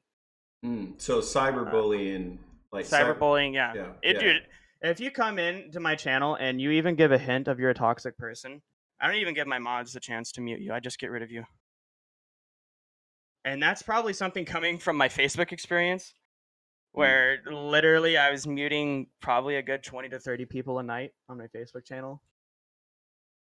Oh. Because I was playing on an emulator instead of a mobile device. Sure. So how important do you find moderators to be in your channel? Very. Oh my God. If I had to stop what I was doing every time I needed to delete a comment or delete a person or delete a sticker, I would die a lot more in PUBG. Die a lot more. So it helps keep you entertaining people, basically. Yeah, it keeps me from not having to stop what I'm doing. Now, Captain mods are Shambles, amazing. I'm going to ask that question in a minute because I find it important, but I want to finish this conversation about moderators. How do you choose a moderator? Because I've seen, now I'm going to preface this, I've seen people add moderators in a hurry who ended up biting them in the ass later, right? And so how do you decide who's a moderator, how many moderators you need, that sort of thing? So the only moderator that, the majority of my moderators are people that have been watching me on Facebook before I ever even came to DLive and have been active in my chat for literally months. I trust these people. They're here every night. They support the shit out of me. They all have the Dab Nation tag, The only person that is a mod of mine that didn't come over from Facebook with me is the old guy. Dude's like a mod in everybody's channel. And if I'm live, the old guy's watching me. He's there every single stream, no matter the time of day. I just pick people that I've watched them talk and chat. I feel like I have a grasp on how their morals are, and that they won't just go power hungry. Well, I mean, part of it, and I've heard other streamers say this that I've had on Fireside chats, which is somebody has to know you, your likes, your dislikes, and part of what a moderator does is help keep you on track, right? So if somebody's saying something or doing something that they know is specifically going to trigger you, they're going to handle that, even if it doesn't necessarily violate the terms of service, right? Because they want to help or trigger them. Right, exactly. Because they're trying to help you. Not only are they trying to help you have a better time, they're trying to help all the viewers stay. The term is suspension of disbelief, right? Be absorbed by the stream instead of the person coming in trying to grab the attention for themselves. And I've had people come into my stream too and go, "How long do I have to be here to get the axe?" I'm like, I'll give you the axe right now. Delete. I've had to explain to people that the moderator is not something you earn in my channel. It's, you only need about 5 or 6 of them, and they should be people you trust with everything. Like, if you've got a moderator, you should be able to trust that moderator with like the password to everything. Well, I don't know about that. I mean, I feel you, but a few of my mods have access to everything, so that's awesome. Like Charlotte, my oldest mod, Charbear. She's a guardian. She's actually done a lot over here on DLive. She's a verified partner and everything now. Nice. But she literally has like the password to everything. Apart from Sam, she's like basically my secretary as far as like she checks my Facebook inbox. I don't look at that thing anymore. Sam is, just to be clear, Sam is your lady? Yeah, Sam's okay, my right future wifey. I was pretty sure that's who you were talking about, but I want to clarify for those listening. But yeah, like it's so back to the question though, moderators should definitely be somebody that's been in your channel for a long time and that you would trust with everything. Like I don't like how when I go to somebody's channel and it'll be like path to moderation. Like there's literally channels that you can earn moderator status, and I don't even see what's the point in that. Yeah, I don't understand that. And people that have like, well, I'll mod anybody that comes into my channel that's a partner, right? I get supporting partners, but maybe you don't know this person and they don't hold the same values as you. I mean, I see like any streamer that's going to say, yeah, anybody that checks these boxes can be a moderator. That seems like it could backfire. And it has backfired on me before where, even I thought people that I could trust turned out to be like, I'd moderate, and it's only been one person. Let's not just say people. It's been one person. I've had where the I gave them same thing. Where I've given them moderator status after thinking that, I could trust them. And then seeing them in somebody else's chat not the next day, but like the next week talking about how much cocaine they do. And it's like, never mind. Right. I don't want you moderating my channel anymore. Sorry. Yeah. Yeah, what you do on your own time is your business until you make it public. That doesn't mean everybody in my community that followed me over from Facebook's getting the axe. It's just you don't need, not everybody needs to be. I don't want people to take it like, oh, I followed you from Facebook and I'm not a moderator. I don't need every single person to be a moderator. So if I don't have you out as a moderator, like don't take it personally. Right. It's just the people that are moderators in my channel literally are there every single stream. Or it's the person that's in every single one of my night streams. Like if I go live at 2 a.m., I know I got this person. If I go live at 2 in the afternoon, I got these set of people. If I go live at 6 in the morning, I got these guys. Like, yeah, absolutely. So there was a question asked earlier, and guys, by the way, we're getting to a point in the Q&A here, this fireside chat, where you guys can start asking questions of Dab. So if you have questions, and feel free to have fun and ask silly questions, but we're actually trying to get some legitimate questions too. And I'm going to start with the first one I've already seen, Dad. There is one of the DLive Guardians here in chat, and they asked, what are your feelings on raids? And I would like to clarify the question and even say, not only what are your feelings on raids, but what is the right way and wrong way to do them? Are we talking raids or midstream hosts? Well, that's exactly. Are we talking hosts or midstream raids is what I meant to say. Well, we can talk about hosts, but no, we're talking specifically about raids. Raids, okay. So, I think the other night, I was midstream raided properly. Nice. By a guy named Boomer Live. Mm-hmm. He was playing Dead by Daylight. He had 250 something people watching him, and he was going around to different streamers that had less people watching him and donating, a diamond and saying, "Hey, I'm new to DLive," and a few of his people, but he wouldn't come in and go, "Hey, I'm from me, hashtag from me. Here's my link from me, hashtag from me." Mm-hmm. And the people that shouldn't be doing that are the people that have less viewers and a less of a following than the people they're trying to midstream raid.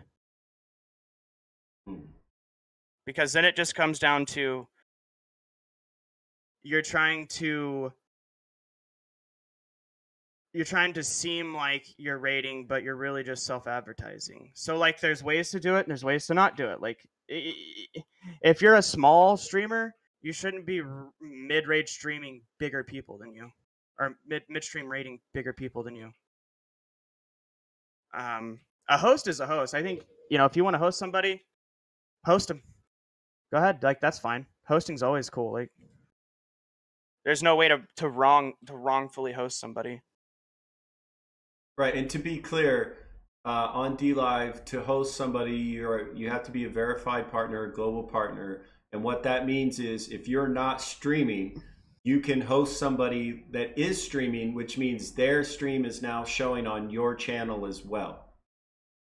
Yep. So to clarify the answer to the question, midstream raids are okay when they're done correctly. If it's done by somebody who legitimately wants to support smaller creators, I'm all for that. When they want to send, maybe 30 of their viewers to go in and follow this guy, toss them a few lemons, and then, all right, let's go find somebody else. Totally down for that. But when it's a smaller streamer trying to raid people that are bigger than them in hopes that some of their viewers are going to come over and then now watch that person and try to steal some of the hype or steal some of the clout, that's when it's not okay.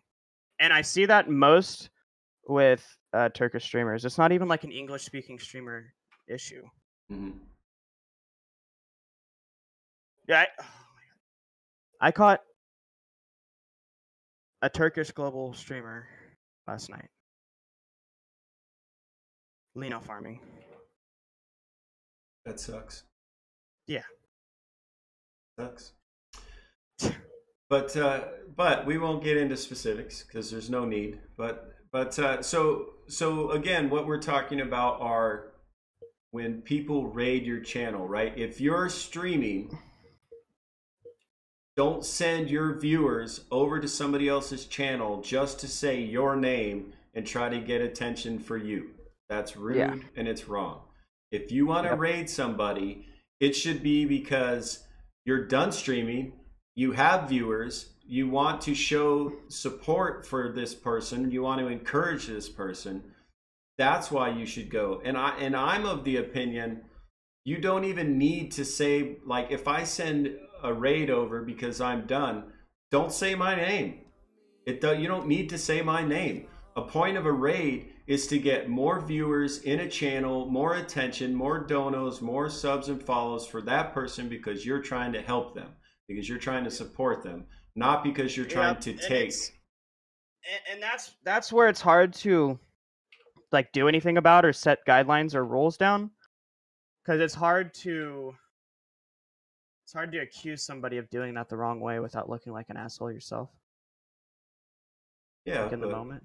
We're trying to have, that's why we have these conversations when we're not feeling emotional. Well, when it first started to become an issue, like I tried to talk to staff and like come up with ways where we can make this not a thing. Mm. But at the end of the day, it's just a thing that happens. And Sure. so like lately when I get Georgian and Turkish raids and people come in and spam, hey, I'm from this channel, and drop me a follow, I just don't even look at chat. I don't thank them for their follows. Like I don't want to invite that more by getting hyped over it. Right. Sure. So I just pretend like it's not happening and continue making my content. Well, and I mean, and the other thing, guys, is if people, let's say somebody comes in your channel to raid and every person says one thing, fine.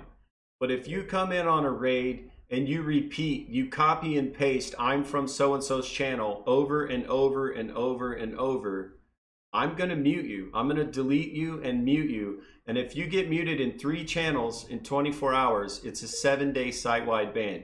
If you get muted and deleted in 10 channels, it's a permanent ban. I think with the thing from Dr. Troll, I think with hosting, obviously everybody, when you host a channel, the people that are in that channel prior, obviously they're going to know where the host came from. So that's kind of hard to... It's kind of hard to... Okay, so to not say where you're coming from when you host somebody, but Right, you're hosting them. You're not live. You're, Exactly. that's why I say it's okay. I was going to say, like, to be clear, for me personally as a streamer, as a verified partner, because I can host, my raids involve, I'm going to finish my channel. I've got an audience who's still interested in content. I'm going to find somebody creating similar content, not necessarily my best friend, not necessarily a large or small streamer. I'm going to find somebody creating the similar content to what I was just creating, right? Like me and you, we're doing a talk show. I'm going to find somebody else just chatting when we're done, and I'm going to host them because the people here are interested in listening to people have a conversation, right? But if I'm playing a simulator game, I'm going to find somebody else playing a simulator game, and I'm going to host them. Now that's a legitimate raid. I'm going to host you. I'm going to come in. I'm going to spend some time talking to you. That makes sense. You're looking for like-minded content to yours that everybody was just watching. I do the same thing. Like if I'm ending my stream off playing PUBG Mobile, I go to the PUBG Mobile tab and see who's playing PUBG Mobile. But I also look for, do they have a camera? Do they have a mic? Let me step in for a second. Do they sound like they're raging? When I can't find somebody that's doing similar content to mine, then I go to my following list and go, okay, who haven't I hosted in a while? And just drop a host on somebody I'm already following. Yeah, exactly. Dr. Troll, okay, guys, keep asking questions. This is the part. So Dr. Troll says, have you all answered what you think about people logging off with 30,000 K in the chest? Yes, we have. They suck. Moving on. Or you can talk about it. I do have like one little point that I would make about that. Sure. Is, yeah, 30K chest is ridiculous and you shouldn't have that chest in the first place. But if you want to log off with... So the way I'm doing it is I'm letting the chest build up over a week and we're opening it at the end of the week. My people sitting in there hanging out, the Dab Nation talking and stuff. It's going to make that grow over the week. We're going to open it. Like at the end of the week, we're going to open it and the people that were there are going to reap the rewards. So say halfway through the week, it gets up to 3 or 4K. I'm still going to log off with it sitting there. I'm not going to open it. So I don't want to be taken as the guy that's doing that, but I'm doing it differently. Like I'm opening, still going to get open for my core viewers, but it's not going to be opened every single stream. So like at the end of like when it's about to expire, I let everybody know, just like we did last Sunday in Discord, hey, I'm going to open the thing in 10 minutes. Everybody, I'm going to start my stream. Get in here the first 3 minutes. We're going to spam a word and then I'm going to open it. See, and I do it completely different, Dab. And not to say that one's right or wrong, but when I realized that if you put Lino in the chest or the chest built up, you would get Lino farmers in, what I decided to start doing was I would wait till there's people in the chat that I want to give Lino to, and then I add Lino and immediately disperse it. That way I know there isn't enough time for people to show up and steal the Lino who are just Lino farming. But an important point to make, I just found this out yesterday, by the way, guys. So this is just me trying to help you guys. If you have Lino in the chest right now and you give it away and nobody clicks on receive it, it just goes like it's gone. And I've contacted staff about it to try to figure out why and where it went. But I had it's got to go to some Lino account. well, it's somewhere, right? But it's not in. I think it goes back. It probably goes back into the chest Lino account, but just not into your chest. See, that's what I'm saying. There's still some, I would call that a bug, right? There's still, because I had people in the chat on mobile. I didn't know that. I dispersed the box. They couldn't claim it on mobile. Now that the Lino's gone, nobody got it. What happened? I don't know. So that's still something going on. But I like what you said. Get rid of the chest completely. Have an interactive game. Have an interactive mini game where, you know, you throw an ad in between each match of the mini game that pays for the Lino that you're just willy-nilly giving away. Mm-hmm. At the same time, whatever extra money comes from the ads can be dispersed amongst people that hold. It could be given to locked point holders for people that are invested in the platform. You could use it to start actually paying your employees. I don't know. But you're not going to have a Lino farmer sitting there with 20 different emulators open on the Android emulators, sitting there trying to play 20 different mini games at once. So it's going to cut down on a lot of the Lino farming. Sure. All right. So the next question that was asked, how important do you feel a camera is to streaming? Is it necessary? Is it important? Sean Hawk, what's up, buddy? I can't name one successful streamer that doesn't use a camera and a mic. That's a good point. I mean, I find a mic to be absolutely crucial. A mic is a must, yes. Camera, not a must. But like I said, I don't see a single successful streamer that doesn't use a camera and a mic. Having a green screen it's not a must. There's look at Ninja. You know, look at Shroud. They don't use green screens. They don't need them. Look at author Joe Holt. Yeah, look at author Joe Holt. Right. I mean, they are handy, right? When it comes to a camera, that's people want to see your reaction to things that you're doing in games. So, like, you know, I get blown up from a bomb in PUBG. I'm like, start ducking my head on camera and stuff like that. It just adds to the content. Sure. Absolutely. Any more questions that you have directly for Dab Plays? Now would be the time, just to be clear. But yeah, I mean, the whole idea of coming to your channel is because of you, right? Like, so if you're not available, that seems counterproductive to streaming, in my opinion. I'm just catching up with chat here, see if we have more questions.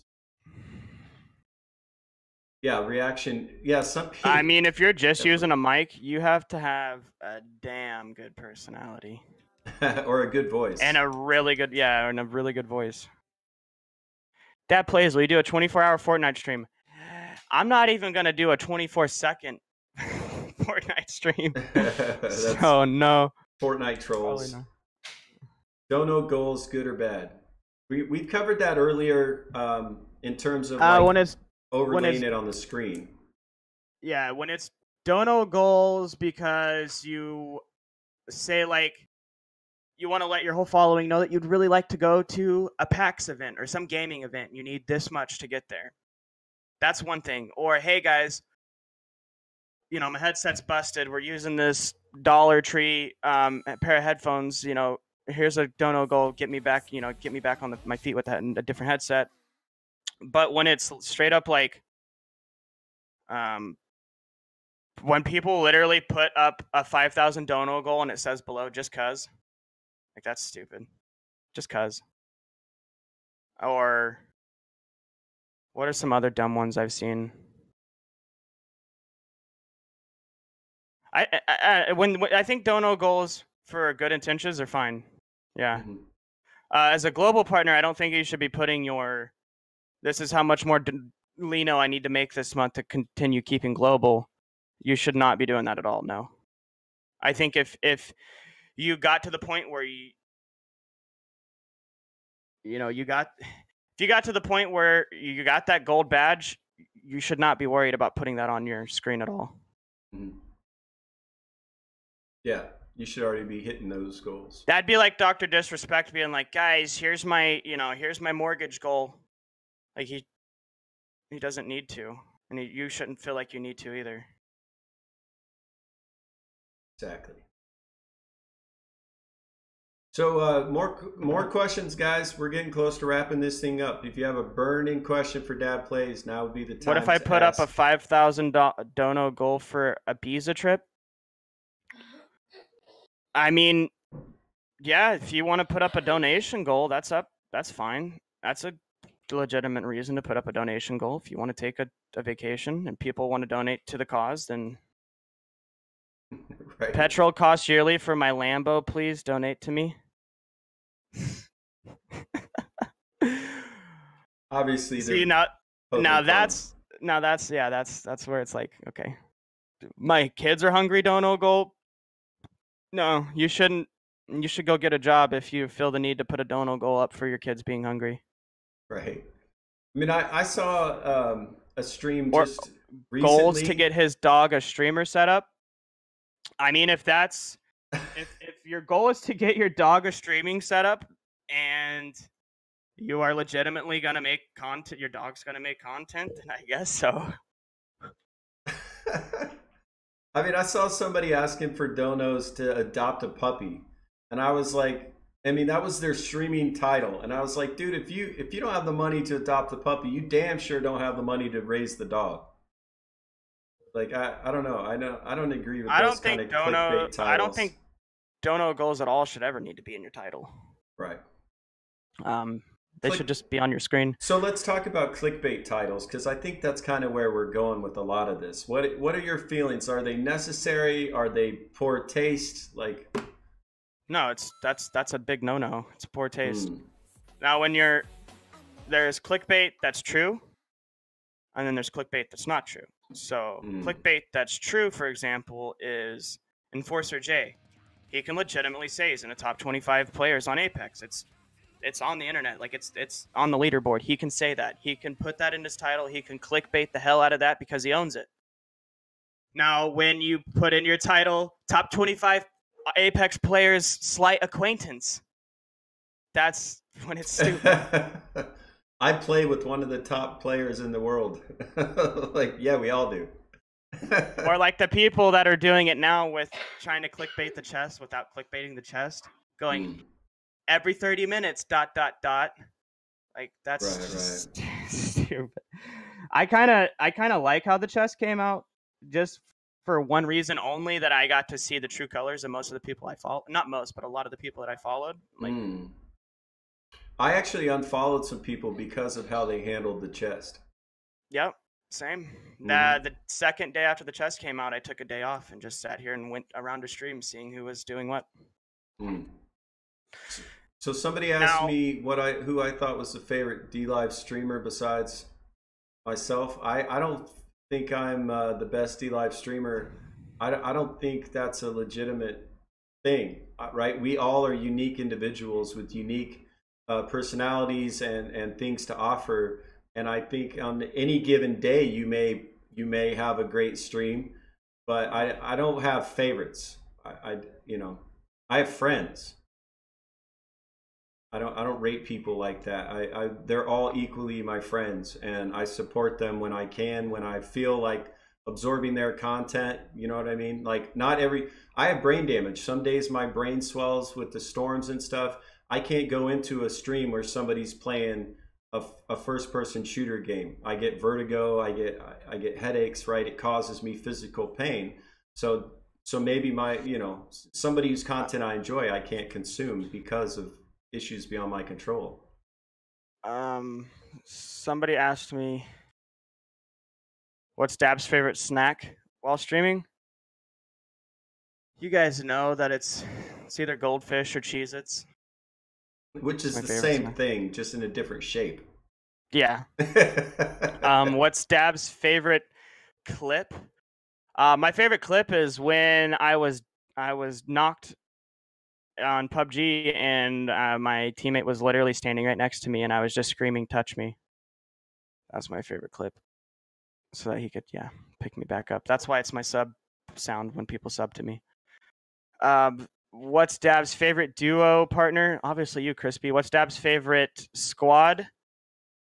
I like to run probably Dank 420, Crispy, and Kayak. Probably have to be my top 3 guys I like to run squads with.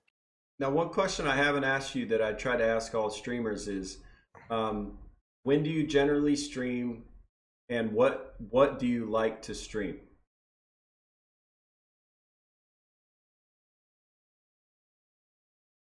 You want me to ask again? What games do? Well, no, ask it again. I'm sorry. So okay, so if somebody, so basically for new people who are just finding you, maybe watching this video on YouTube after the fact, what do you stream? What do you enjoy streaming, and when do you stream?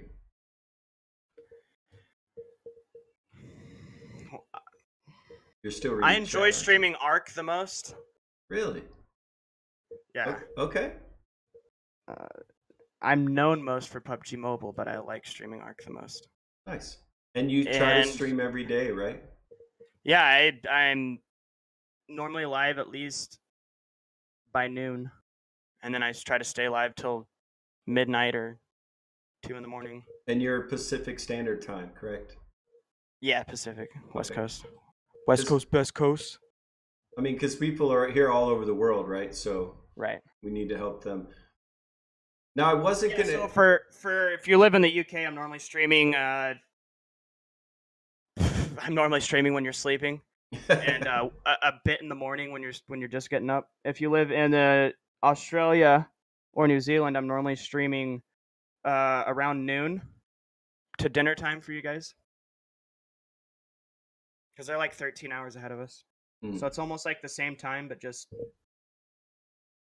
half a clock ahead. Mm-hmm. Well, I know for like Central Standard Time, the UK viewers are 6 hours ahead of me, so that's how I keep track of it. Anywhere from 6 to 7. Mm-hmm. Exactly. And if you're my biggest fan, I'm normally streaming when you're going to bed. I'm always my biggest fan is always going to bed right when I'm turning on my stream lately. Funny. All right, guys, look, we're going to wrap this up here very shortly. We've been going 2 hours already. In case you didn't know, this is Dab Plays. He's a global partner on DLive. DLive's a new streaming platform. It's been around less than 2 years, I believe. And it empowers content creators. It's got a beautiful community. I would encourage you to definitely drop by dlive.tv and find some streamers that you enjoy. I like to have streamers from DLive on my podcast. We call it Fireside Chats. And in an effort to humanize the experience, so you can get to know these streamers as humans, not necessarily as entertainers. So this is the longest my actual core viewers have ever seen me sit here and just talk without playing a game. So this was new for them too. Nice. Well, and they may have heard things that they haven't heard before. I mean, some streamers, that's the case. I know that you're very interactive and very open with your chat, but not all streamers are, right? Some are very hardcore gamers. Some put on a persona for their stream that they drop for these podcasts, which I appreciate. So yeah, I mean, I really appreciate your time and being here with me today, Dab. Mm-hmm. Dude, this was awesome. It took us a little bit to get it done, but I'm glad we did. Heck yeah, dude. We if you ever want to do it again, where we can I don't know, get to know more of me, minus the questions that were asked today. Sure. I'm always down. Well, as well as you know, do it again in the future to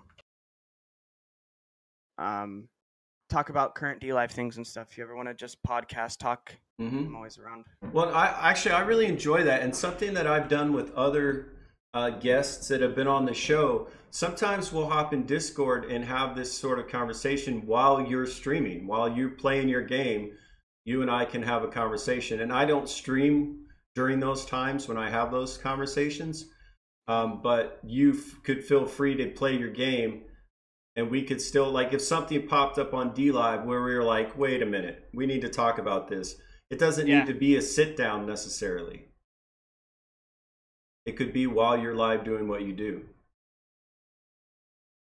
Yeah, I do set that up in the future. Because there's always times where like I have stuff I want to talk about, but I ain't got nobody to talk to except for my chat.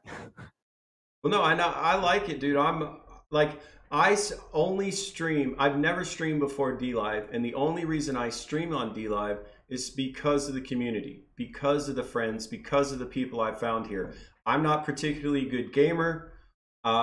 I find that I don't want to talk about politics and religion and any, like, all this divisive sort of For sure. things, Yep. right? But I do want to talk about the human condition. I do want to talk about D Live. I do want to talk about streaming, right? And I'm always down to have a conversation that is productive, right? Is done respectfully. I don't mind talking about topics that are not conversational, controversial, right? But we're going to do it in a respectful manner where we actually both get our sides across and maybe learn and grow from the experience. Right. Mix Go or Joe, I'm probably pronouncing that wrong. You can, if you go to D Live's community website, there's a merch tab. And also, I've been here since December. When I was contacted, I didn't find out about D Live. I was contacted by a staff member from D Live asking me to try out their platform. Oh, wow. So some people call that farming. I call it a blessing. Right. I mean, it is farming, and it was beneficial. It actually helped. I've heard a number of streamers that have audiences, large audiences. D Live will reach out to you and say, hey, give it a shot. You might like it. And a lot of them are here streaming full time now. I was talking for weeks on my Facebook stream about how bad I was being treated by Facebook and how I felt like it was going nowhere. And all of a sudden I had a message in my inbox from the head of brand partnerships asking me to try out D Live and telling me about the service and how they were really interested in partnering me. And there'd been other people that had done that before in my Facebook inbox, so it was like one of those things where I just kind of just like thought it was a scam or something. And then they emailed me in much more detail like a week later and gave me like phone numbers and contact info and were really interested in talking to me over the phone. And so I talked to her for about 2 hours over the phone and tried D Live the next day, and my first 10 minutes I was sold. Just the way the community all came together to welcome me on my first stream in the first 5 minutes. And like every single staff member came in and said hi, and I was sold. I've noticed that on D Live, and I've even heard guardians and staff talking about this. If it is your first stream on D Live, feel free to put first stream on D Live in your title, because that will attract these staff and guardians. They will show up and they will love on you. A thing that a lot of people don't know too is like in the D Live partners Discord, there is a welcome wagon section where if it's your first time going live, you get put on a little list right here, and not everybody, but a lot of people do go through this list and say hi to new people. Mm-hmm.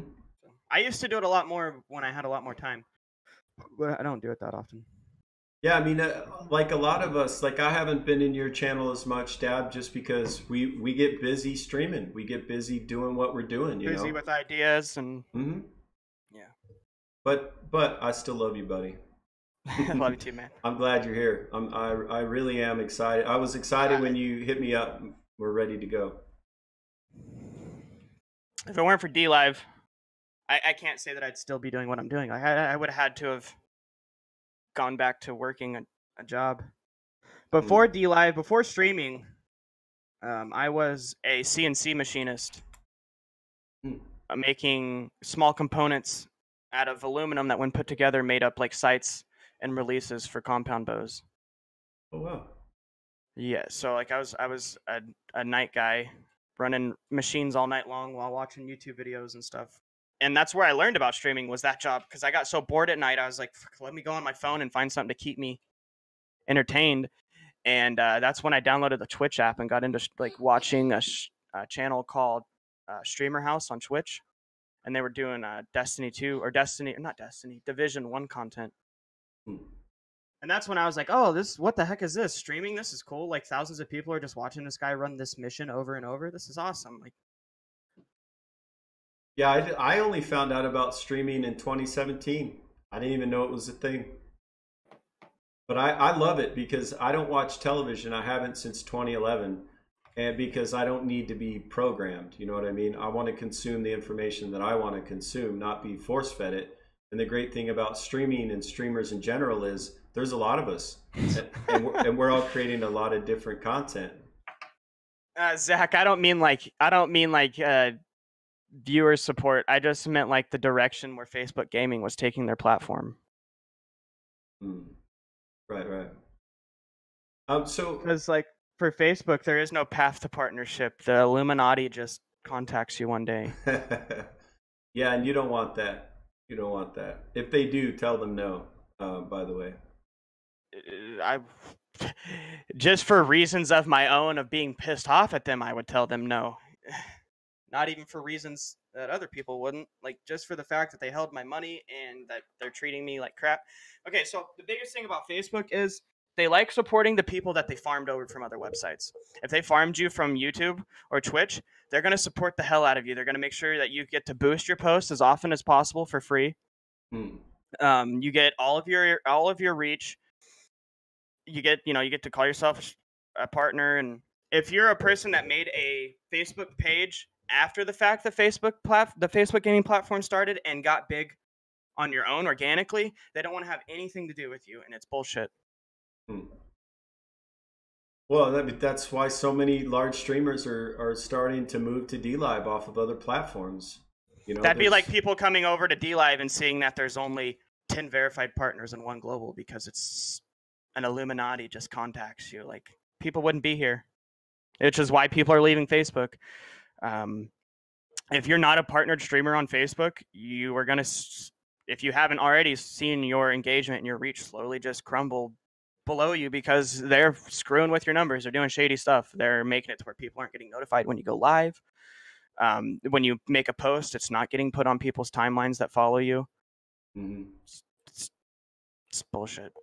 But that's also why DLive encourages you to use various social media platforms, just to try to get around that sort of censorship. I would tell another thing while we got a few dozen people here. If you guys aren't getting a notification when your favorite streamer goes live, uninstall and reinstall the app. That normally fixes that issue. Mixgo says, why do they do that? So the reason why Facebook does that is because they paid these people from other websites to come over. And when they pay somebody, $10,000 to quit Facebook or to quit YouTube and come over to Facebook, they want that person to be successful. They don't want the person that they've never paid a dime to be successful. Right. If you're a person that starts organically, they want you to pay to boost your post and use their in-house advertising system, and which only hurts your channel, by the way. If you ever do it once, they're going to expect you to keep doing it, and your engagement's only going to go up by paying for it. I actually ran into that myself on Facebook trying to advertise my books as an author. Yeah, you boosted your post a few times, and now it's like the only way you get engagement is if you boost the post. Yep. And so to fight the man, I just quit using Facebook. I quit promoting my books on Facebook. I quit paying to advertise on Facebook. I can make a post where I put live stream agenda. Here's what I'm doing for the day, and post and add a picture to the post, and it'll reach 10,000 people. As soon as I put anywhere in the post the word DLive, or post a link, or put a link in a comment, that reach gets cut into quarters. Because they censor you, basically. Yeah. Like if you were to do a live stream where you were to put like we're helping like suicide charity for the suicide hotline. If you put the word suicide in your title or anywhere in your any comment, any description, you're gonna get nobody watching you. But if you were to literally take out the word suicide and it just said charity stream, you're gonna get a normal amount of people that would be watching you. So like they censor the shit out of you. Well, that's helpful too for people that do still want to use Facebook to help them understand how to not be censored. How to not be censored? Yeah, in terms of like if you want to do well, I mean, yeah, I know, I know why you scoff. And it's sad to say, but you got to be that. Pew pew pew pew. Oh, what up, everybody? Blah blah blah blah. Like never speak your mind ever, and play Fortnite a lot. Oh. Never ever speak your mind, basically. We won't get into that specific games. But Dab, I really appreciate your time, man. We could go for hours and hours, but we could. I'm glad you're here, man. I'm glad we got to do this. I feel like it was successful. I feel like we covered a lot of really great information. But I try not to wear my guests out by keeping them on too long. And are you going to be going live after this? Yep, like 5 minutes. I'm gonna be live on. I'm gonna be playing Call of Duty Blackout on my Xbox with my biggest fan. Okay, so if you guys want to watch Dab Plays live, he's going to be doing that after this interview. If you're watching it on YouTube, he's probably still going to be live. He's on all the time. So again, if you missed any part of this interview and you'd like to catch it in its entirety, I do upload these fireside chats to YouTube under author Joe Holt. Dab, when I'm going to upload this immediately after we're done, and I will drop you a link in Discord. If you want to share that with people, you can. Yeah, I'm going to try to figure out a way to put it on my Facebook channel. So, well, that's all right with you. Oh, you do whatever you want with it, man. I don't worry about monetization or links or sharing or like I do this fully as entertainment, and what you the way monetization goes on Facebook with ad revenue on uploaded videos, it would take us a year to see 10 cents off this video. Well, I do this simply to promote you and to promote DLive, to promote streaming in general as well, but purely to be of service. So whatever you want to do with it, my friend, is up to you, buddy, and you have my full permission. All right. Well, I'm gonna get out of your hair. Yeah, we're getting out of here, guys. Dab, if you'll hang on for me for 1 second, I'm gonna wrap up the show, and I'll be right back with you, buddy. I just want to say a few things privately. 1 sec, guys. So again, guys, this is author Joe Holt. This is a live podcast I try to do them every week. Sometimes we have 5 in a week. Sometimes we have 1. It just depends on the streamer's schedule because, we're all over the world and we all have different requirements on our time in our daily lives. So really appreciate Dab making time to be on the show. I know there's been a lot of requests for him to be on the show, so I really appreciate his time. But we call these fireside chats. They're on YouTube. There's at least 24 already on YouTube. New streamers, global partners, verified partners, all sorts. And the reason that I do that is to help you guys not only get to know these streamers on a more personal level, but also to help you learn how to stream. If you're a new streamer, there's a ton of invaluable information from people from all sorts of platforms on these videos. But also, even if you're not streaming, you just want to be a viewer on DLive, it helps you to understand channel etiquette. It helps you to understand how much goes into the streams. And hopefully you'll appreciate what we're doing here as streamers on a daily basis. And again, thank you all for being here. I really appreciate it. What I'm going to do, Daba, if you can still hear me, they can't hear you. But if you have a specific person you think we should host, if you have an idea, I'd like to pass you on to another incredible human being. I know so many at this point that sometimes I have a hard time choosing just one streamer. Sure. You mean on Discord? Oh, yeah. Okay, guys. So I'm going to pass you off to another incredible human being. His name is Lord Amish. He is a verified partner here on DLive. And I love you all wherever you are on the planet. I genuinely mean that. I love you. Sending you support. Aloha for now. Love on each other, guys. That's the best way to get through life. So I'll see you very soon for the next Fireside Chats. I'm not going to tell you who, though. It's a surprise. We've got some more coming up soon. I'll be posting them on social media. So aloha for now, guys. Okay, boom. So Amish, and let me go to his channel and drop some love real quick. You want to dip in there too, buddy? I'm just gonna drop him a sub and some Lino and all that.